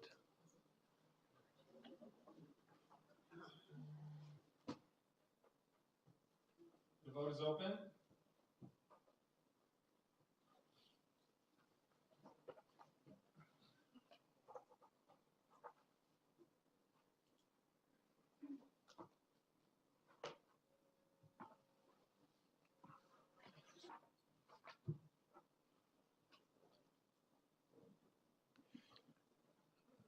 The vote has taken place. Do I state it, or does the clerk? I get allowed to say it. It has been passed. The motion is carried.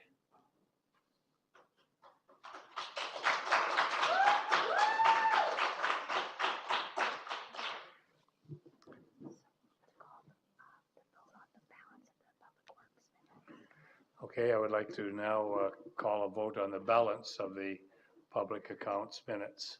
All in favor? Opposed? Motion carried. We now move on to 12.5, Public Health and Social Services Committee minutes of Tuesday, April 16, 2019. I call on Councillor Kiokio for the motion. Thank you, Mr. Chair. I have a resolution here moved by myself, seconded by Councillor Jordan, that report PHSSC 04-2019 being the open session minutes of the Public Health and Social Services Committee meeting held on Tuesday, April 16, 2019, be received and the recommendations contained therein be approved. Thank you. Any discussion? Councillor Yip. Thank you. Through you, Chair, I'd like to lift minute item number 5.1 and ask some questions of staff.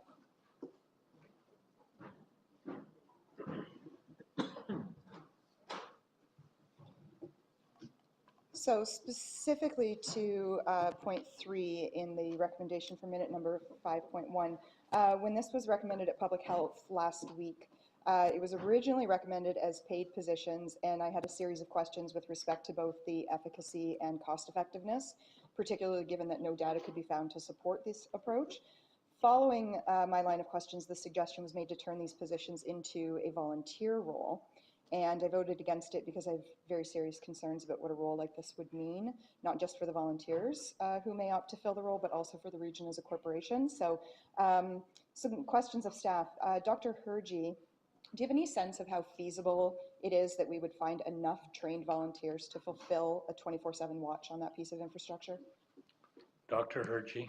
So thank you, Mr. Chair. And I just want to give a little bit of context in terms of the numbers and the level of training the volunteers would need, because I think that will help explain the answer. So some of the individuals who have died by suicide at this location unfortunately had quite complex situations. We know some of them are actually clients of Niagara Region's mental health program. So we know what their care was, and they're being followed by an intensive care program we deliver with psychiatrists attached to it. So some of these clients are actually quite complex. So the level of training we would want for these volunteers would probably be significant. It would include awareness intervention training, but we'd also want to have some nonviolent crisis prevention training, as well as some ability to deal with individuals who might be in a state of psychosis. So it is quite significant. The process of finding the volunteers, we'd have a recruitment, to try and identify individuals. We'd have to screen them to see if they're suitable. We obviously don't want to put people who might be in a fragile mental health state out, so we'd have to identify that. We'd, of course, be doing vulnerable person searches through the police services to make sure we have appropriate people. And then in terms of having sufficient numbers that we can staff this location 24/7, given that volunteers probably can't work large numbers of hours, we're thinking it's going to be on the order of close to 100 volunteers few of those volunteers would then have to be supervisors who do some of the coordination management. So it is a significant number of volunteers. It would be a significant level of training. And the only places that we can find that is actually people who are volunteering in some of our current mental health agencies, such as the Distress Center. If we took volunteers from those locations and put it to here, at this location to patrol it, it would mean a loss of capacity for some of those agencies to do their work. And to give you some statistics here, last year, calling the distress lines through the Distress Center and Coast, there's about 18,000 calls. So far, for the first 3 months of this year, they're actually trending towards about 22,000 calls. Pastone has a crisis line for children and adolescents. They take about 2,000 calls a year.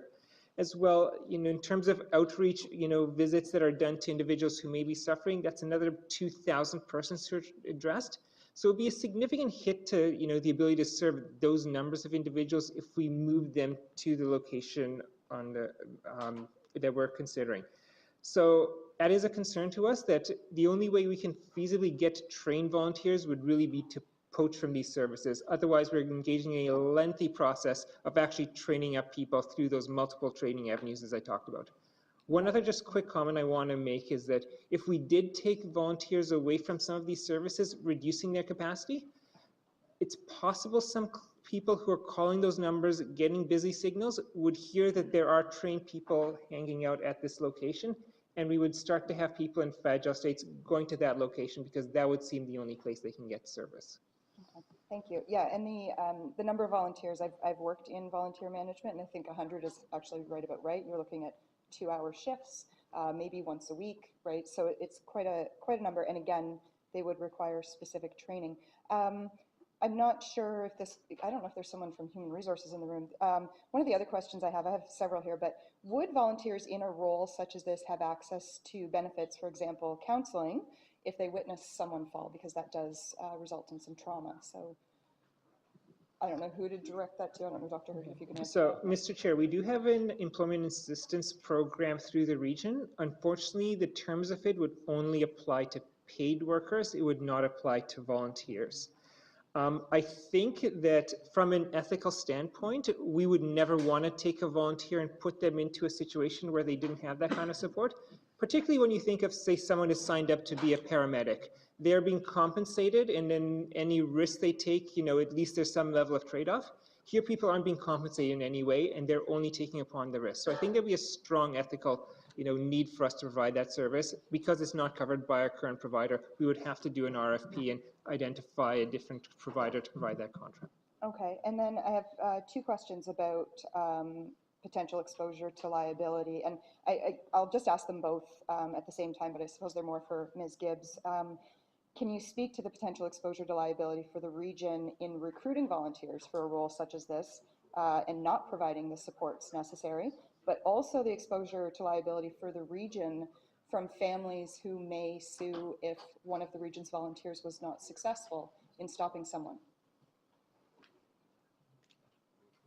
So, Mr. Chair, I can maybe begin, and then I'll look to our legal counsel, Donna Gibbs, to provide additional information. So really on that first point about the exposure for the volunteers who may suffer some degree of harm, I talked about, there's definitely an ethical reason. I don't know necessarily if there's a legal one, but it's certainly possible, and Donna Gibbs will tell us more.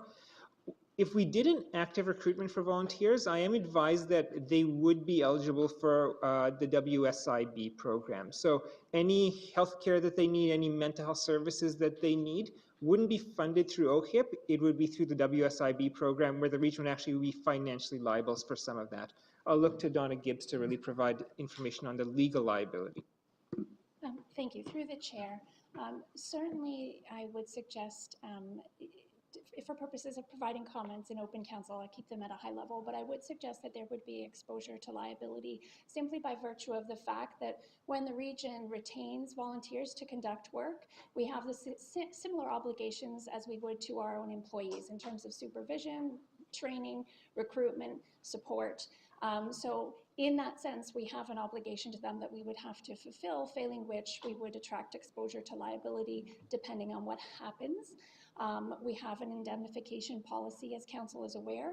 That indemnification policy does include volunteers of the region, and our insurance policy does cover volunteers. There would be some limits potentially in that regard, and again, I would suggest that there would need to be proper processes in place, as Dr. Hergy has mentioned, with respect to how we would approach that, particularly given that this is not in the nature of work that currently regional staff are undertaking, so it's a new endeavor.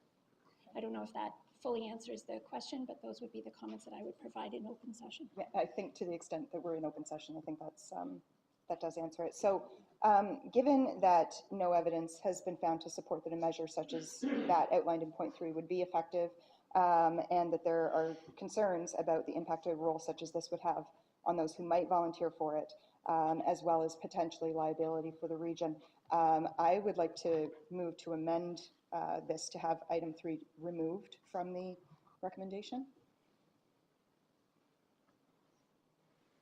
Do you have a seconder for that motion? On procedure, I believe that that would be removed and voted on separately. Is that not how it should work because it's on the floor? And if it's defeated? Clerk? Through you, Chair, because we're only removing one clause of the recommendation, that would be the amendment. So the amendment would be that clause 3 be removed. You'd vote on that and then vote on the remainder. The seconder is Councillor Campion, I believe, that has hand up to second that. Discussion? Councillor Encina?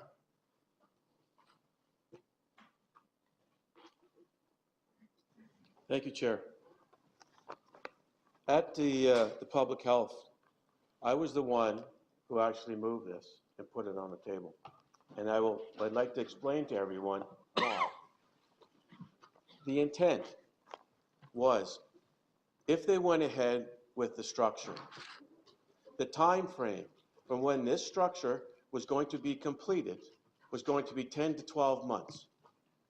So my question was, okay, what are you going to do now? Are we going to wait? So obviously we can't do that. Obviously, this council now has to do something because it has now been put out there and we're going to be looking after it. So at the time, I had come up and said, you know what, let's try and do that. With the intent being the region being the spearhead. We would go to all these different agencies throughout the region that deal with mental health and ask for their assistance to come out, whether to give their time to help us, perhaps be on the street or going through St. Catharines or wherever to talk to people if they needed it. That was the intent. The intent wasn't to accept liability for all these different things or how many hours you would have to take from this organization or from that. That was not the intent. I'm a bit concerned because now we're going to go ahead with the structure, but yet we have barriers that we can't do. Nobody wants to do anything now. We're going to wait for this bridge, for the barricade to be put up. Well, I'm sorry. That's not going to work. And speaking of liability, should something happen now that we're going ahead to do this? Should something happen now, are we not now liable? Those are questions that I'd like to have answered. So what actions are we going to take now that this is going to happen? Because through to the CAO, how long will this take, sir? CAO. Thank you, through you, Chair. We hope to have it out for tender in late summer and into construction by third, fourth quarter of this year. We are moving it as quickly as you can. In terms of liability, legally, I don't believe there to be an obligation on the region to actually install this infrastructure. But of course, it has been approved. We see it as a priority, and we are moving that priority forward as quickly as we can within respecting all the steps that need to be taken to achieve it. And through you, Councillor Chair. Senna. It was brought up by one of the speakers that we had standing right here, and they said personal contact. Personal contact with another person is so highly beneficial, and that's all the intent was to have personal contact at that location. having the region spearhead through all these different other organizations. So that was the whole intention of putting that there. I don't know what else I can say. Thank you. Perhaps I could ask, and if he has to repeat, he'll have it, but he asked a couple of questions about liability that either legal or Dr. Hergy could answer.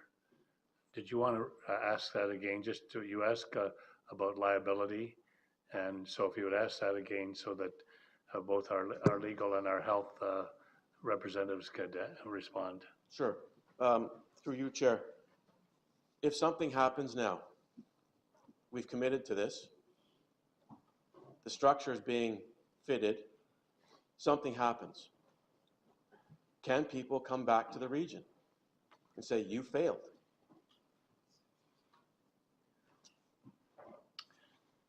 Either legal or health. So through the chair, again, I'm mindful that we're having these discussions in open session. I don't know to what degree council wish to entertain going in closed at some point to have a more fulsome discussion with respect to liability. But certainly council is making a decision, as they often do, on a policy basis in good faith based on the facts and the evidence and the information that they've heard from the community that is before them on this specific issue. Staff are going to implement that decision as quickly as they can, and the mere fact of that happening, I would not suggest would attract any additional liability to the region. We cannot control the fact that people may or may not pursue claims against us. It can happen. I can't guarantee that it won't, but I don't think that there would be an increased exposure by virtue of the fact that council did or didn't make a decision in circumstances where that decision is made in good faith and based on evidence. And as our CAO has pointed out, there's no obligation on this council to act or not act, and certainly other agencies and other municipalities do not make a decision to install a barrier in similar circumstances.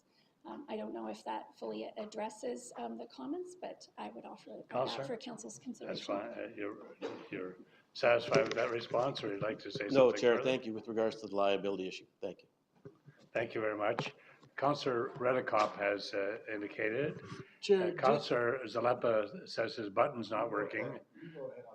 So I pushed mine by accident. Can I give it over to? You go ahead. I just have one question. If we defeat this, does that mean we're doing nothing between now and when the barrier is erected? Is that what that means? CAO. Thank you, Chair, through you. I appreciate the opportunity to clarify. No, there's quite a bit of attention being paid. We are working closely with Niagara Regional Police. There's been mention of the monitoring that they do downtown, both physically and through CCTV cameras. They are very acutely aware of the challenges that we face and pay particular attention to this location. So there are things within our control and with other agencies that we've heightened our ability to anticipate or prevent situations at this location. Well, Chair, with all due respect to the regional police, they got a lot of other stuff on the go, and I don't know how frequently they'll be going past or on this particular bridge, but if we have an opportunity to engage volunteers, I don't understand why we wouldn't take advantage of the opportunity. And I think it makes sense to have the region at least try to coordinate that, because I'm confident that there are people in St. Catharines and maybe other communities that would like to volunteer. If this was in Fort Erie, I have no doubt that there'd be a number of volunteer firefighters that would be engaged in some fashion. So, I mean, I think we should keep this in. I'm not going to support the amendment because if there's an opportunity for volunteers to assist between now and when that barrier is erected, I think we should take advantage of it. Thank you, Councillor Zalepa. So thanks for the wise words from a councillor from Fort Erie. So what I was going to suggest is that, I really saw this, that number 3 was asking staff to kind of work with assisting community groups in doing this and not really putting us front and center. And that's how I was taking it. So I don't see how we get so concerned with all the other liability issues. So I really would like to the clarity that I was seeking was that, I don't want the region to run all this operation. I want them to just help some community partners figure this out. And that's, I think, what I'm hearing there. I'd be supportive of leaving it there, so against the amendment. But I just want to get some clarity that the staff feel that that's what's being asked, Because that's what I thought it said when I first read it in the reports. Dr. Hergy. So, Mr. Chair, that is indeed how we understand it. But someone needs to run the volunteer program, and our community partners are busy running their own programs. So either they need to take on some additional administrative work to run this program, or we would be taking that on. And likely they would look to us since we are the ones who have voted to try and create this program. Thank you. Councillor Height. Yes, just some clarification from staff as we're voting on this, because I'm in favor of number 3. I will vote, I assume the amendment is to remove it, so that would be a negative vote. I'm against the amendment, so I want it left in, so I would vote no to the amendment. Is that now how I vote? I want to make sure everyone's clear, because otherwise some people might be hitting the wrong button. So I'll be voting no, because I want 3 to stay in and ask for a recorded vote. Any further discussion? Councillor Furlick. Thanks, Mr. Chair. Mayor Sendzik had a group here. I don't know what the name of it was, but why don't you try and partner with that organization, which is in St. Catharines, and see what can happen? Maybe Dr. Hergy can speak for or against it, but there's an opportunity to use an outside agency. Dr. Hergy. So thank you, Mr. Chair. And I do appreciate councillors, have the best of intents here and trying to do something really proactive so we can make sure we're saving lives in the next few months. The real challenge here, though, is that if you put a volunteer there and they unfortunately witness someone in distress, possibly even someone in distress who ends up dying, that could create severe trauma for them, and that could potentially put them at risk for something down the line. And that is our biggest concern here, that we are putting people into places where they're going to be possibly exposed to severe trauma that's going to lead to severe impacts on them down the road. In the past, we've talked about our emergency medical services and their increase in PTSD and spending on PTSD because of paramedics who are exposed to trauma in the course of their work. This is a similar kind of thing. We would be having volunteers who don't have that health professional training, who would hopefully receive some training by us that I've talked about earlier, but they would be taking on and they would be putting themselves at that level of risk. And that is the major issue for us. And dealing with that is going to take costs. It's going to mean we're going to have to pay for some of those counseling supports to be available for individuals should they suffer some trauma. So this will not be, a very simple cost neutral, we, organize a few volunteers and it's done with. It's going to take some, intense training for these individuals. It's going to require having some coordination infrastructure in place. It's going to require having some financial resources devoted, some significant financial resources devoted to having counseling and mental health supports available for these individuals if and when they do suffer from some post-traumatic stress situations. And lastly, as legal counsel is advised, there is some legal liability to us in engaging in some of this work. Well, point of order, Chair. We just heard from the lawyer saying there wasn't. May we get a clarification? You'd like clarification, would you? Sorry, Chair. Councillor Redekop on a point of order. She's already spoken. She's already told us there's any liability. Now we've got staff disagreeing on that point, one of whom is a lawyer. We'll get clarification if you're asking for clarification, and we'll ask legal to speak. So thank you. Through the chair, I did indicate that there would be exposure with respect to engaging in this, as Dr. Hergy has indicated, by virtue of the fact that we would be taking on a role of organizing the volunteers, recruiting them, screening them, training them, supervising them. In that regard, we would have obligations similar to what we have to our own employees. They would be covered by our legal indemnification policy. We would have duties to them.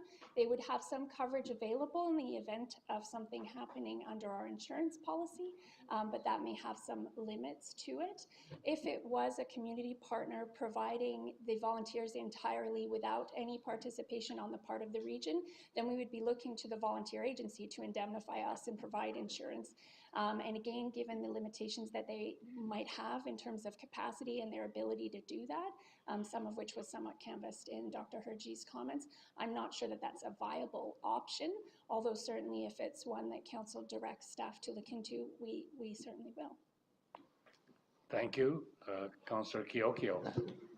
Mr. Chair, can I follow up, please? So, oh, sorry, Councillor Furtick would like to complete. Thanks, Mr. Chair. I guess the young ladies came here and gave us a presentation, and I don't know whether they're qualified or not. I would rely on Dr. Hergy to say that, but you know, there's lots of things that organizations and volunteers provide within municipalities. Why would the region be any different? I understand the severity of the issue, but having said that, maybe it's a little bit of a help that might be able to bring us through this next couple of months. That's my only suggestion, and I'm sure that Mr. Sendzik, Mayor Sendzik would help that process along if you wished. Any further comment from staff? Dr. So, Hergy? Mr. Chair, I do appreciate what the council is suggesting, and if I thought this was something that would be effective, would be, you know, minimal cost to us, it would have a real impact, and we'd be able to make sure these volunteers were safe, I would be fully in favor of this. I'm concerned, though, that those conditions aren't in place, and that's why I do advise council that they should, you know, give pause to this idea. Thank you. Councillor Kiokio, if Councillor Furtick is completed. Thank you, Mr. Councillor Chair. Furtick, any further? Thank you. Councillor Kiokio. Thank you, Mr. Chair. Actually, the question I had was to Dr. Hergy, like, how realistic is this? I think you've basically answered my question, and I don't think it's really realistic in the next, let's say, for it to happen within the next three to 4 months. We're looking at possibly a year to construct the barriers, and through you, Mr. Chair, maybe Dr. Hergy, can you answer that question? How long do you think, if this is approved this evening, how long do you think it would take to implement such a program? Dr. Hergy. So, Mr. Chair, I can't give a precise timeline. It would be on the scale of months. I don't know if it would be in the roughly 6 months it would take to have the barrier erected. I think that's closer to the timeline we're thinking. Possibly it might be before that point, but I don't know. We haven't got that far into planning this yet to have a clear sense of that timeline. Councillor Kiokio. Thank you. Through you, Mr. Chair. So if this fails tonight, and I agree with Councillor Encina that, you know, now that we are moving forward with the barrier, that we should put something in place. And by Niagara Regional Police just patrolling a little bit more, I don't think is the total answer. So I think through you, Mr. Chair, to Mr. Hergy, is there any other options that, with your expertise, that we can do on this bridge in the next 6 months, say, until the barriers are built? Dr. Hergy. So, Mr. Chair, I think the two safest, most practical options would be to really fund Niagara Regional Police, either to help them scale up their patrols in that area or to scale up their CCTV program in that area. There aren't a lot of really any evidence-based initiatives that we can take in this area. There's been a little bit of evidence shown that if you have crisis phones and signs, that can have an impact. We've already put signs up and we're exploring the crisis phones option. Beyond that, it's really the research shows that barriers are the most effective thing to do. Councillor Kiokio. Thank you. Through you, Mr. Chair. So instead of maybe putting money towards volunteers sitting on that bridge, waiting for something to happen, can we maybe invest more monies in some of the programs that are in place? Because we did hear a presentation this evening where, you know, he's made some calls and he's been put on hold, and so maybe can we look at enhancing some of those other programs rather than, would that help? Dr. Hergy. So, Mr. Chair, I appreciate the councillor's comments, and it's actually the volunteers who staff those programs that answer those calls. Those would be the individual pulled away to actually be the persons patrolling that bridge here. So, in terms of the idea of us, you know, transferring some funds to these agencies, I don't think our budget would necessarily incorporate that. I note the motion as it's that was passed by Public Health and Social Services Committee did not include any additional budget for this, and a budget transfer to another agency, I think, would be a bit more of a process. Thank you. Councillor Rigby. Thank you, Mr. Chair. I know that Councillor Furtick was talking about a couple of young ladies. That was the Niagara United, and their names are in the minutes. I'm sure we can get in touch with them very quickly. I do not wish to see that being removed. They were the reasons why that was added, as was pointed out by Councillor Encina. And I think that it needs to be, I think it probably could have been treated as a completely separate motion rather than included in this motion that was brought forward initially to approve what was reported by Dr. Herja. So I think that it belongs in this community, and it needs to be in place when we go forward. It certainly deals with expenses that might be incurred, and I know it's going to be extra work. I'm not suggesting that my Rotary Club come and do it, but maybe that'll work. You know, or organizations like this, I think it's the presence that we're looking for in that structure from on a regular basis, and maybe that sends a positive message that we care and we are having people out there. So I will vote against the amendment. Thank you. Councillor Easton. Thank you very much, Mr. Chairman. I'm really becoming quite disappointed that we're getting into the bureaucratic nature of long-term solutions. I see this, and I think I've heard this, I've been hanging around with Commissioner Gibbler too much. She talks about wraparound services. And so there need to be wraparound services. It's not going to be one thing, and it doesn't need the most highly skilled person to get out there on that bridge. And I agree that what we need is human contact. I think that Councillor Encina has it absolutely right. So what is that first line of defense? It's a volunteer. It's a person who turns up to give you a few heart pumps and a few breaths and get you back on track again. In the meantime, somebody's calling 911. So if we expect to send people out there who have these very advanced skills, we're not going to accomplish anything. But we can certainly have a human being out there that can provide some of those wraparound carrying services in the short term. And we haven't even talked about the fire department tonight. What would happen if we called the fire department? They don't have all the solutions either, and they don't have all the skills, but we know that they can get places in a hurry. So I think we should stop talking about all the things that we can't do. I don't think that's Dr. Hergy's intention, but we're being far too cautious about things that really should be much more simple. So I'm not going to support the amendment either, because I think that we need to get the volunteers on that bridge and set up a protocol so that we can get the people that need to be there incrementally and help these people when they need it. Thank you. Any further discussion on the motion that the motion be amended to remove clause 3? Any further discussion? If not, I will call the vote. A recorded vote has been requested. The vote is open.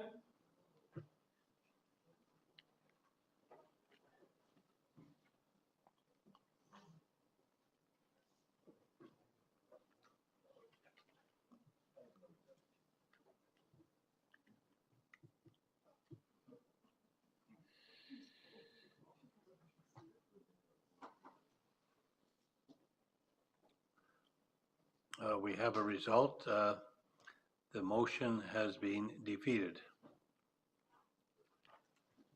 We now go back to the original motion, and well, I see a number of people want to speak. First of all, is that correct, or people just hitting their buttons the wrong way? Okay. So I see several names.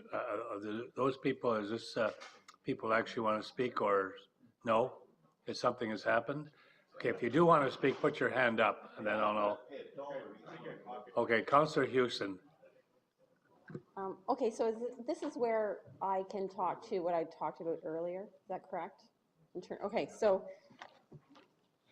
this is, I want to add for staff to report on how NRP, EMS, and public health are collaborating, one with each other, two with community support organizations on mental health servicing and programming in order to identify gaps and opportunities to enhance collaboration in order to achieve a more effective delivery of servicing and potentially reduce costs.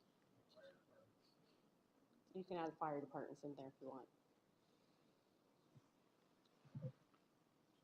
So to clarify this for procedural purposes, this is being added. Madam Clerk, is this being added? And so you're going to try to incorporate this now with... She emails it to me, sure. Okay, I might need you will need a seconder. The mover is going to certainly provide the necessary information for us to put on the screen. She has a seconder who is Councillor Steele. Okay, I'm almost done typing.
You now have it on the screen.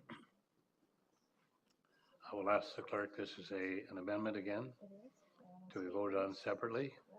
Any speakers to this amendment?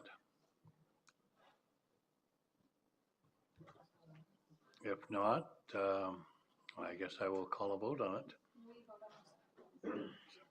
Councillor Yip, did you have a question? We have to vote on the amendment to start with.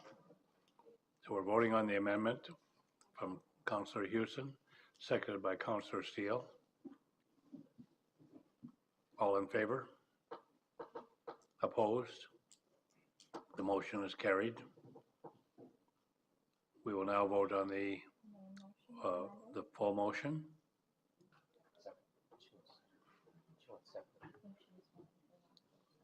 Did you want?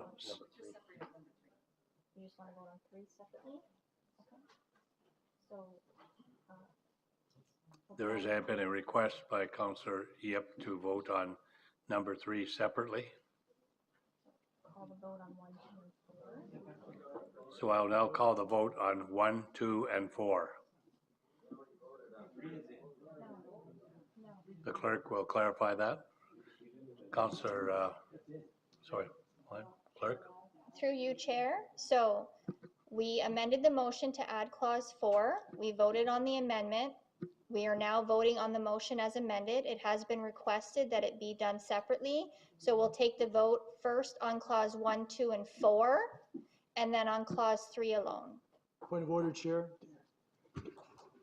Do we have to vote on whether we can vote Councillor on that Redekop. separately? No. Well, that just seems rather silly. Any clarification for Councillor Redekop? Clerk? There's no requirement to vote on voting on the motion on the clauses separately. So you'll call the vote on 1, 2, and 4.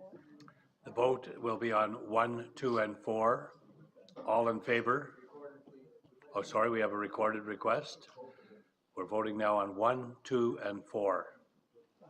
And a recorded vote has been requested. The vote is open.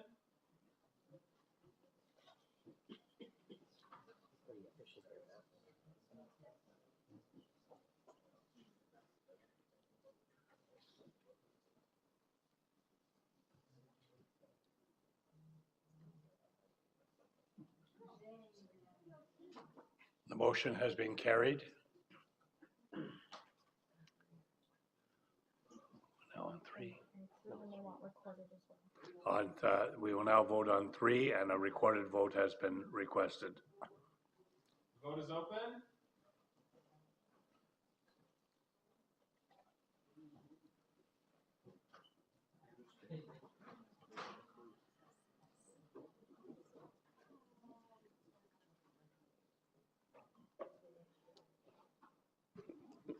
Mr. Chair, I apologize. Mine's supposed to be a yes. Please. The motion has been I'm carried. having a bad night with these buttons, let me tell you. Motion has been carried. Did Councillor Kiokio want to rise on a point of privilege or order? Councillor Kiokio, did you want to rise on a point of order or privilege? Or not? No? Fine, thank you. Do I have to? No, so we just need to call the vote on the balance of the public health. Okay, we're going to call the vote now on the balance of the public health amendment minutes. All in favor? Opposed? Motion is carried. Next, we'll move to the Corporate Services Committee minutes of Wednesday, April 17, 2019. I'll call on Councillor Whalen for the motion. Thank you, Mr. Chair. I have a resolution moved by myself, second by Councillor DeCero, that the report CSC 04-2019, being the open session minutes of the Corporate Service Committee held on Wednesday, April 17th, be received, and the recommendations contained be approved. Any discussion? Councillor Gale. Chair, again, this might not be appropriate, but I'm going to ask it because I asked this question at Corporate Services when it was being had. When we have a presentation, if you recall the conversation, so that we don't get into a debate and we have a point to make, but we don't ask a question, then I had understood we were going to receive the information from presenters and have a motion towards it. That way, if you had any questions or any comments to make, you could make them then. Do you recall that conversation, sir? I do. But it wasn't happened this time. And I'm not blaming you. I'm just saying in the future, after we have presenters, can we make a motion to receive them? Motion and seconded, and then we can make our comments. Is that proper, Madam Clerk? If that's the will of the councillor committee to receive the presentation by a delegation, that's certainly something you can do. Well, that is a way of not getting into a debate of the presenter, and that's what was explained to me when we had the conversation. But that didn't happen here. I'd just like to have it happen in the future if council agrees. CAO, do you have any comment on that? Thank you, Chair, through you. So recall the discussion and the suggestion and I can't recall if it was formalized or not, but we pretty much expected it to be forwarded to the Procedural Bylaw Committee to implement in terms of procedure or consider. Yeah. Thank you, Councillor Gale. Councillor Foster. Yes, thank you, Mr. Chair. I want to thank Councillor Whalen for chairing the meeting. I was at the NPCA with the meeting that day. I did notice that he only did the meeting in 45 minutes. I'll be back at the next one. We'll be back up to 3 hours again. Okay, thank you. I don't know whether I should thank you for that intervention, but anyway, we have noted your intervention. I won't thank you for it. The next we have is, oh, sorry, I have to call the vote on this motion. All in favor? Opposed? Motion carried. We now move to the Planning and Economic Development Committee minutes of April 17, 2019. I call on Councillor Hewson for the motion. Thank you. Through you, Chair. I have a resolution moved by myself and seconded by Councillor Steele that report PEDC 04-2019 being the open session minutes of the Planning and Economic Development Committee meeting held on Wednesday, April 17, 2019, be received and the recommendations contained therein be approved, including a change to section 7.3.2 as discussed with the clerk. Clerk. Through you, Chair. My apologies, there is an error in the minutes. We captured a recommendation wrong. It was actually the part of the motion that Councillor Hewson put on the floor and then subsequently withdrew her clause 2. What is reflected in the minutes is incorrect, and we will make that change. Thank you. Any discussion? Councillor Height. Yes, during that meeting, I requested information about supporting municipal community improvement plans, and I haven't received anything yet. Through you to staff, I expected to see something emailed to me over the last week to review, and I haven't seen anything. Unless it's not getting through to my email, but I've gone through it twice. Clerk. Councillor Height, it was actually added to the council agenda under correspondence items. Oh, okay, it wasn't sent to me though, okay. Then I'll go through correspondence. I asked for it specifically for me, so Yep. that's where I was looking for it. Oh, the commissioner prepared a memo, which is on your agenda as 11.1.3 CLC 35. Okay, I didn't look at that. Councillor Zalepa. Thanks, Mr. Chair. I wanted to just bring up item under 5.2 PDS 8219. That's the comments from the province's draft environment plan, if I could. Yes. There's a sentence in there that talks about the reducing of litter and waste with respect to the province, and I have to apologize, I was absent for the committee meeting. I was away for a work related item. But there's a item there that speaks to developing a plastics strategy. And I recently came across some information with regards to that, and I wondered what would be the correct way to get that information to, whether it's the Public Works Committee or the Steering Committee on Waste, Handling Waste. I get it through Director Habermel, I'm sure. I'd like to get that information to them to perhaps consider to bring to committee for a presentation. It was very interesting, and with regards to plastic to oil, which was, I thought, very creative. So, Commissioner. Through the chair, thank you for the question. Sorry, Councillor, are you referring to the provincial paper on the litter and reducing waste? Yeah, so I'm referring to it because it's here, so it's on the agenda, and it's in regarding the province is looking to a strategy on plastics, right? And so this information came to me more recently, and I think it would be helpful for the committee to take a look at. And I guess what I'm saying is just because it's on the agenda, I wanted to bring it up tonight and then ask if I could. I guess I bring that to the staff. And then they perhaps could put it on the committee's agenda for the future. Is that the proper process for introducing something like that? Through the chair, certainly staff could bring it forward through the Waste Management Steering Committee. Okay, I look forward to that. Thank you. Thank you, Councillor Zalepa. Any other discussion? If not, call the motion. All in favor? Opposed? The motion is carried. The Chief Administrative Officer has no reports, I understand. So we then move to number 14, which is motions. And I call on Councillor Redekop for the motion that you will see in front of you. Councillor Redekop. Thank you very much, Chair. I move, seconded by Councillor Height, that one, staff be directed to consider eligible requests for regional matching funding for Smarter Niagara Incentive Program simple grants, environmental assessment study grant, building and facade improvement grant loan, residential grant loan, heritage restoration and improvement grant loan, planning studies grant for 2019 in all locally approved or revised community improvement plans, CIPs, and or CIPs locally approved or revised until December 31st, 2019, as per existing program budget and parameters. And two, staff prepare a report for the Planning and Economic Development Committee meeting being held on May 8th, 2019, that outlines the financial implications of tax-related grants under community improvement plans and the regional grant and incentive programs. And may I speak to that briefly, Chair? Yes. This is an amendment that was, or a motion that was necessary because the memo that we received from staff after we had put the $600,000 back into the 2019 budget had a temporal restriction. That is, only CIPs that have been approved prior to March 1st, 2018. Council didn't really place parameters.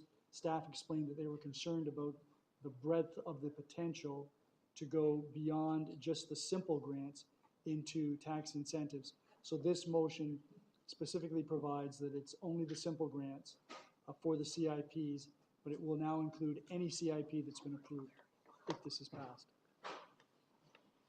Thank you. Councillor Foster. Yes, thank you, Mr. Chair. So I'm curious to the mover and seconder why it was specifically noted the parts that were there, because there are CIPs that have nuances within municipalities that might not necessarily fit into those parameters. So I think you're being a little bit tight with that. I'm just wondering if there's some way of basically saying something to the effect of approved CIPs and not having this piece of the puzzle being so specific. I'm just curious as to why it has been stated the way that it has been. Thank you. I can respond to that, Chair. Yes. Councillor Redekop. My understanding that this encompasses all of the simple grants within the CIPs. So if there are others of which I'm not aware, and perhaps staff isn't aware, but if they are, I'd be more than happy to add that in. But the intention is to basically get the downtown CIPs that relate to facade, signage, apartments, that type of thing. I'm going to ask, sorry, go ahead. Just from my own experience from the town of Lincoln, our CIPs had about 11 different components that came into play. And I just want to make sure that nothing is being stopped that might potentially be coming through with something like this. That's my question, perhaps maybe to our Commissioner. Commissioner? Thank you, Chair. I would recommend that the motion simply state all simple grants, which means that all grants that would be available other than tax increment grants. So if you just generalize it as all simple grants, that would give us sufficient direction to act on that motion. So, Chair, if we inserted the word all before simple at the end of the second line, and then just put in brackets e.g. for an example, then I think that would cover everything. Thank you. Councillor Campion. Yeah, thanks, Chair. I'm glad that Mayor Redekop brought that up. You know, these grants and the CIPs are extremely important to all municipalities. This is what drives, you know, building, it drives investment, it drives, you know, converting buildings and that sort of thing. So, you know, it's critical to the success, and I don't have the number because I don't have the number, but it stimulates a lot of money per dollar put in through the grant, stimulates a lot of private sector investment, and it's huge. So I'm grateful to Mayor Redekop for bringing this forward. You know, it was something that I guess it was noted somehow through the budget process that it was going away, but, and I'm not sure how that happened. But, you know, I think we're reviewing all of these grants at some point, and so we haven't gone through that full review yet. And I was kind of, you know, disappointed to see that it somehow disappeared. So I'm glad it's back on the table. I'm glad we fixed up the timelines on it. So fully supportive of this.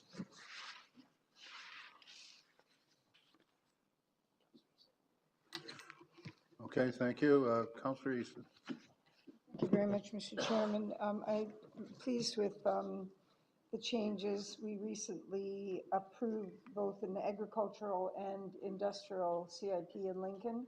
And so if it is implied in the EG part of this, I'm satisfied with that. I just want to confirm that through you with the commissioner.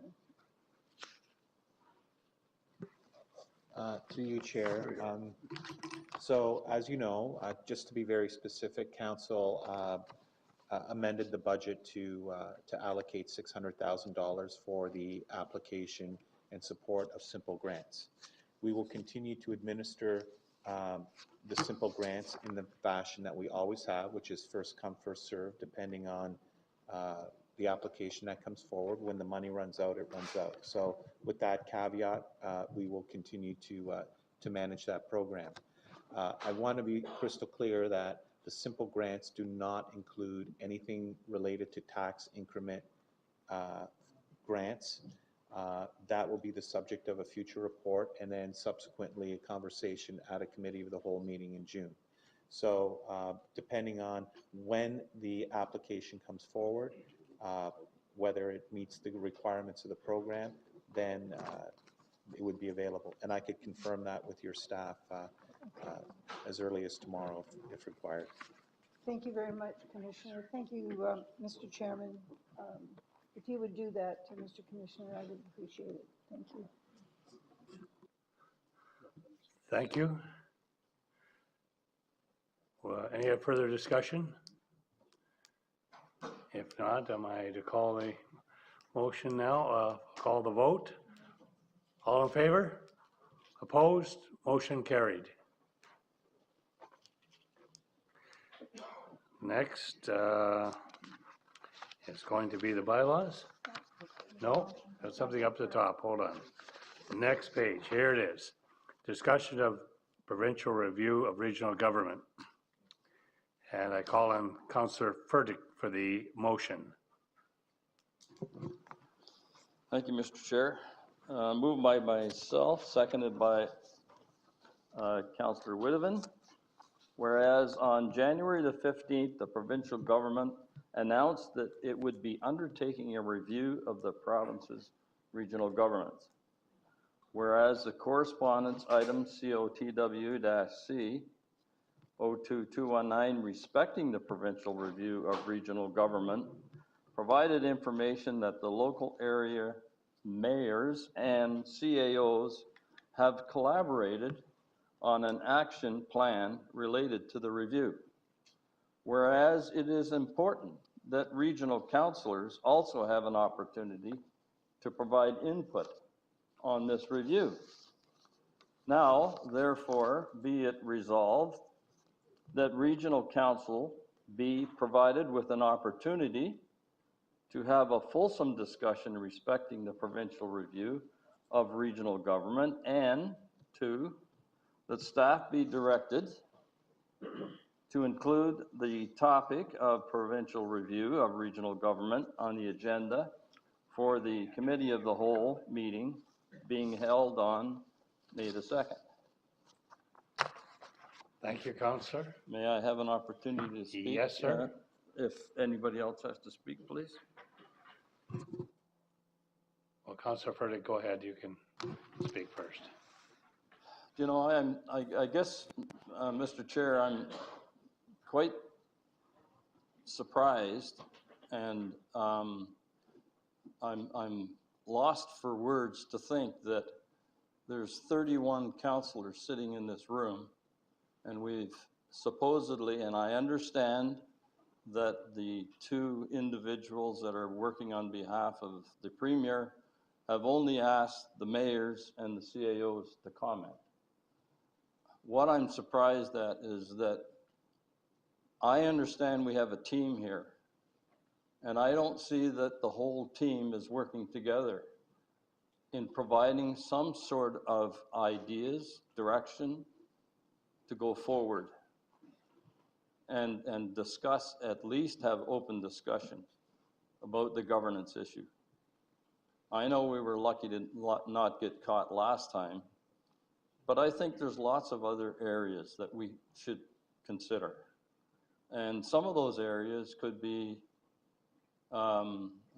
servicing. If we've got 4 municipalities that might want to look at one fire chief, maybe we've got a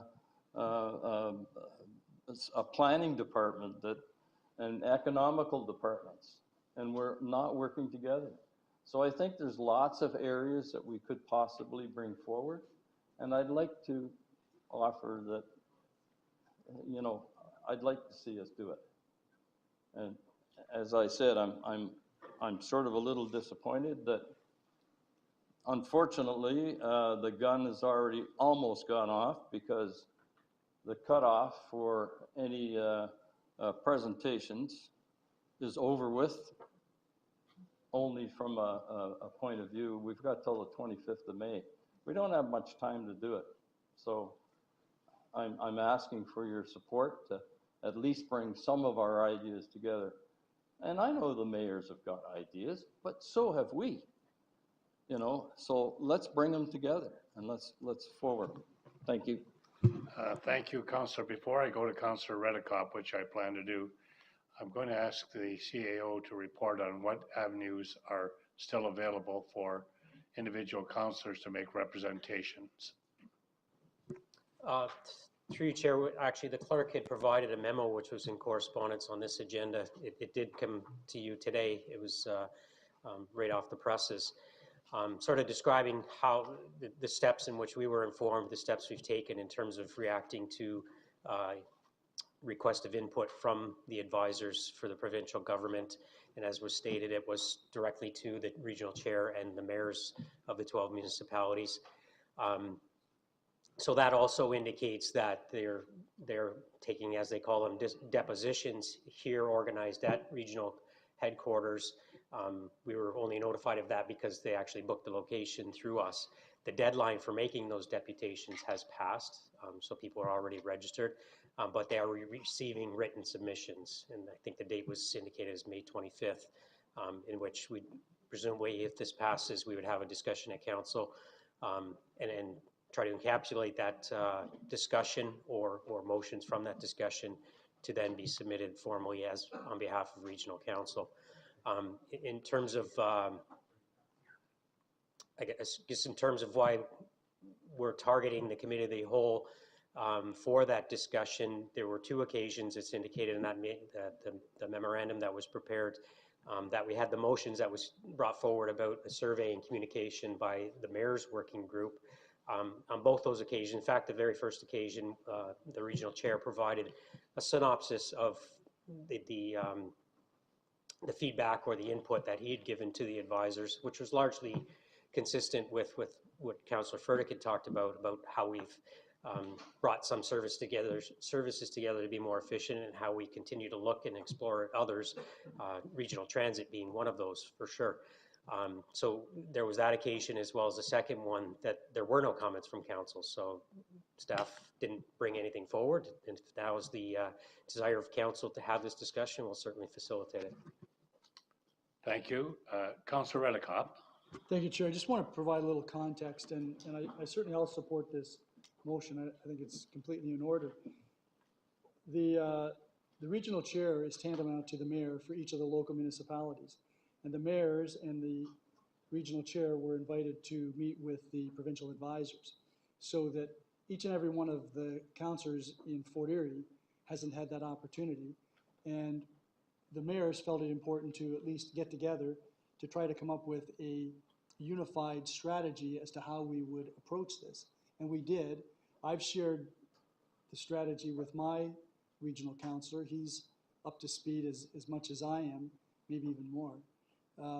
And my councillors have been kept in the loop as to what the mayors and the chair are doing.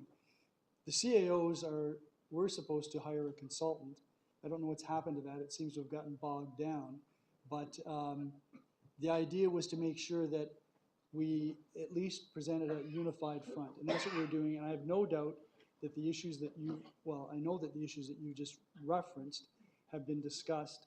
And there are certainly opportunities that we presented to the advisors with respect to sharing of services, realignment of services, providing better efficiencies and what have you.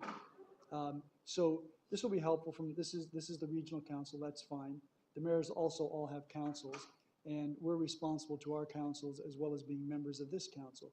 So there's no reason why we wouldn't be moving in tandem. We've tried to do that, but that's very difficult when you've got 13 different governments. But I support this. There's no intention to try to exclude regional councillors from the process, nor to exclude any of the individual councillors from the various municipalities. So, going forward, hopefully we'll be able to stay on a similar page, and hopefully we'll be able to respond to your concerns and those of other councillors. Thank you, Councillor Redekop. I'm going to, because you made reference to a certain, you had a question of what happened to one particular initiative, I'll ask the CAO to inform us what happened to that initiative. Thank you, Chair. I would acknowledge, yes, it was slow in starting in terms of implementing the actions approved by this council as well as the 12 other councils. We actually have a meeting in this coming Monday, and we have optimism that we can still implement the actions that were put forward by council. Can I just add, yes, Chair, that, please, Councillor. Although there's some deadlines that have been established by the provincial advisors, I don't think for 1 minute that those mean anything. Either I think there's been some predetermined destinations in this process, or this thing is still up in the air until it finally gets resolved. And I would suggest that when we go to AMO, we make sure that we've got a unified strategy, and we make sure that every time we meet a minister, we impart to them what our strategy is, so that hopefully that will have some impact as well. Thank you, Councillor. Councillor Zalepa. So definitely will support the motion, and I appreciate it coming forward. I don't feel, though, that there was I don't feel like I was excluded. I'm not supporting this because I felt excluded. But I do want to bring up a couple, I think, communication concerns. So I heard some things just now that I had no idea about. And I think it would be helpful to just be communicated with that. From the CAO I heard about that, and that's great. I think it's really important that we seek input from the community at large, from members of the public, and what's important to them about services, regional services, and how would they feel about things, and I understood that's part of the process, and that's fantastic, but I really had no idea where that was sitting. So I think that's important. I also want to say, just with regards to communication tonight, I had several items that were dropped into the agenda later, right? And I know there's one that Councillor Height brought up that he didn't see in his package, and I don't have the luxury of having a whole day of just sitting around waiting for the agenda to drop into my iPad, and I know others don't. I'm not trying to say I'm the only person that I just can't, and so therefore I was unable to deal with a couple of things because I honestly just can't read them when they come out today. So I don't know if that's normal practice. But that's not, for me, that's not going to work. So, because there are things that I wanted to speak about, and now they're already gone, and so I feel frustrated in that. So I just want to put that out there. I know that's not what we're talking about here, but I thought it was timely, and I don't think I was the only one. So, anyways, that's what it is. It's not a criticism. It's just I know there's a lot going on. I want to make sure I input on things, and I felt I haven't been able to. So. Councillor, we appreciate you sharing that concern with us. I'll ask the CAO to comment. Thank you, Chair. I'll just start with, no, that's not normal practice. It's something we try to resist as much as we can in terms of addendums. There were two that I'm aware of. One was a specific request that came out of committee, so that is always going to be a challenge to get in front of council as timely as possible when it's the next week. And the other was simply we wanted to provide some background or context.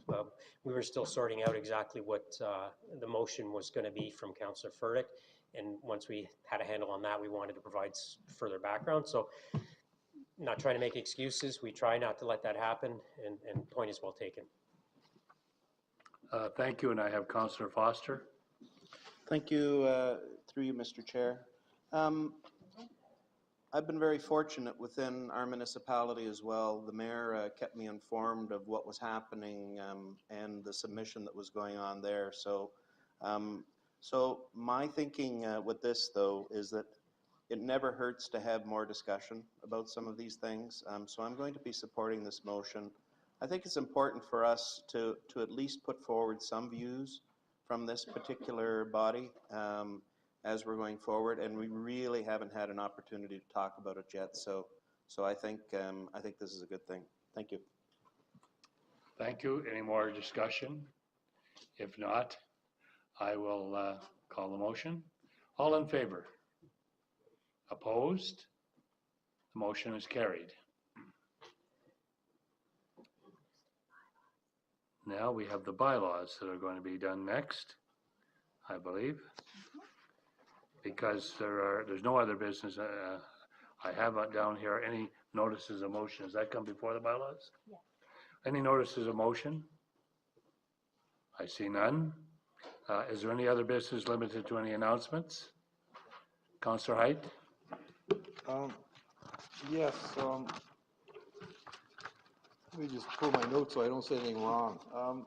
During the announcements, I guess we should be speaking about events that are going on.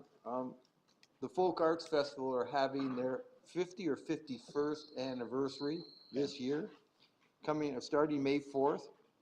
It's the longest continuous heritage festival in Canada.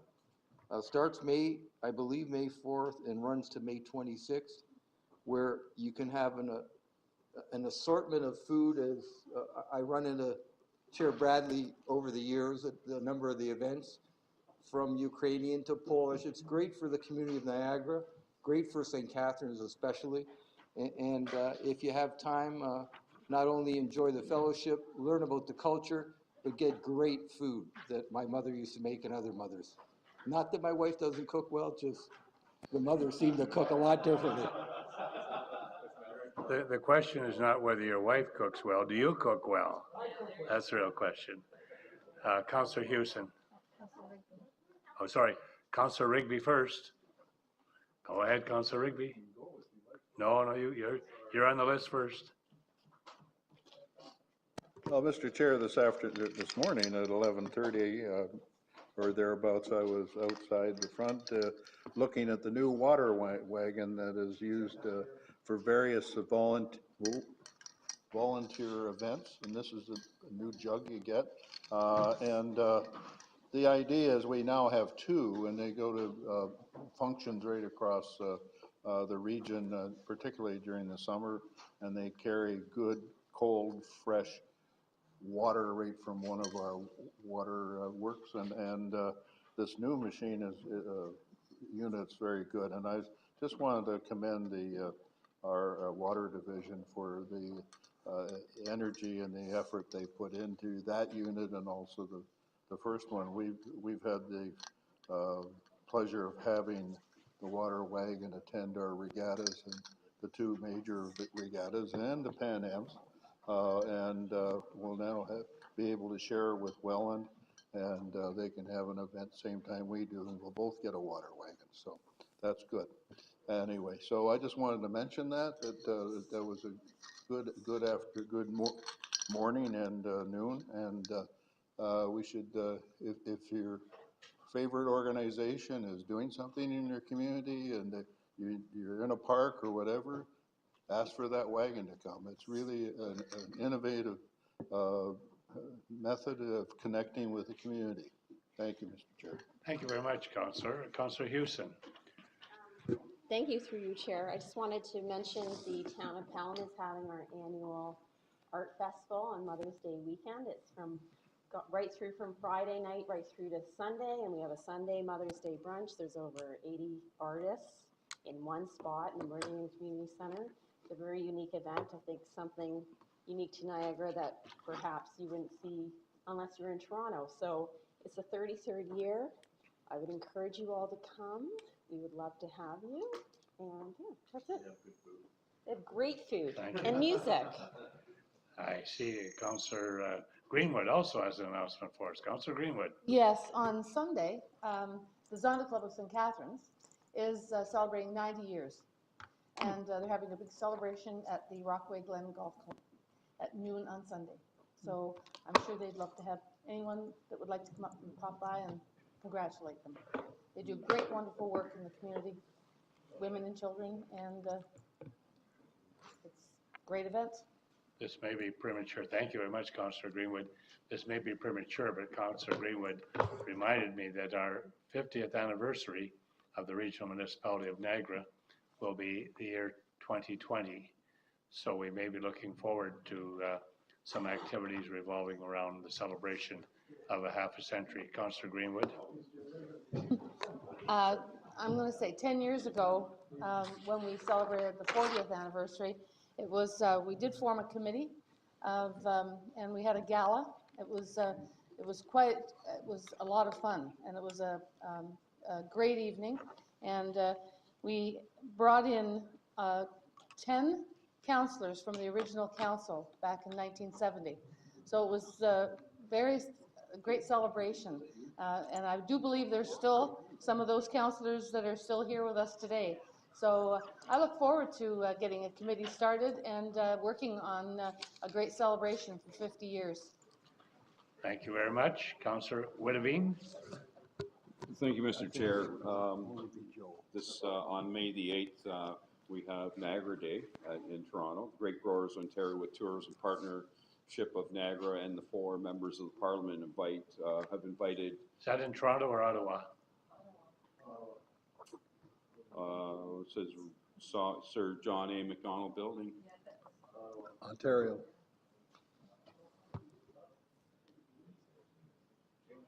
Change the plane ticket. I thought I saw an announcement that said Ottawa. Members of Parliament invite Niagara Day at the Hill. So yes, definitely in Ottawa. So obviously you're aware of that, Mr. Chair. So anyways, that we'll be showcasing Niagara's agriculture and tourist sectors on that date. So that should be exciting for Niagara to showcase our community at this event. Thank you. Thank you. Niagara wines are being served, is that it? There's one wine. No, I'm a hop grower and I make beer, so I think we're now deteriorating into no, sorry, to people selling products. So I'll ask the CAO or any particular commissioner who wishes to comment. This is Earth Week that we're dealing with, and we have certain Earth Week activities. Would someone like to comment on those? Commissioner Abril. Thank you, Chair. Well, we're almost done the week, but we still have some remaining tours at our recycling center for tomorrow, which are actually, I'll say, sold out. So we started a waiting list for the fall. So we've had a really good attendance at our recycling center tours and our water treatment tour this week. We also have battery collection curbside this week. So that's ongoing.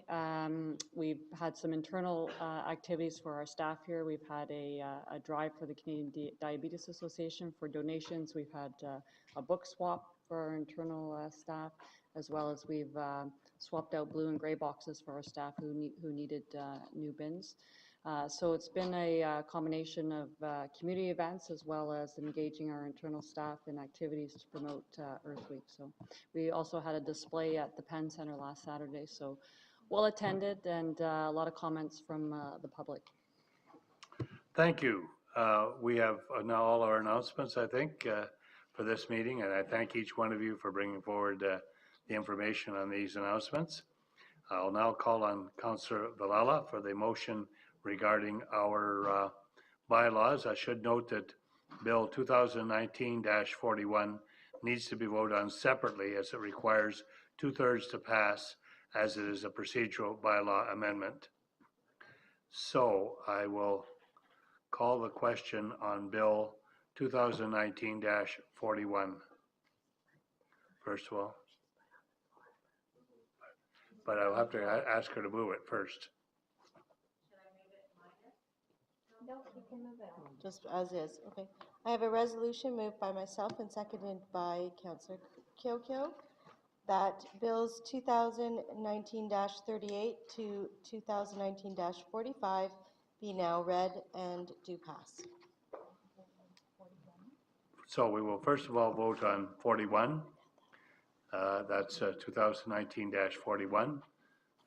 All in favor? Opposed? The motion is carried by the appropriate 2/3. And on the remainder of the bylaws, all in favor? Opposed? That motion is carried.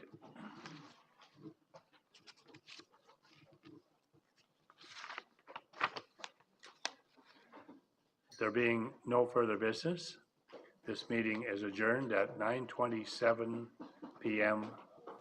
on Thursday. Thank you, councillors.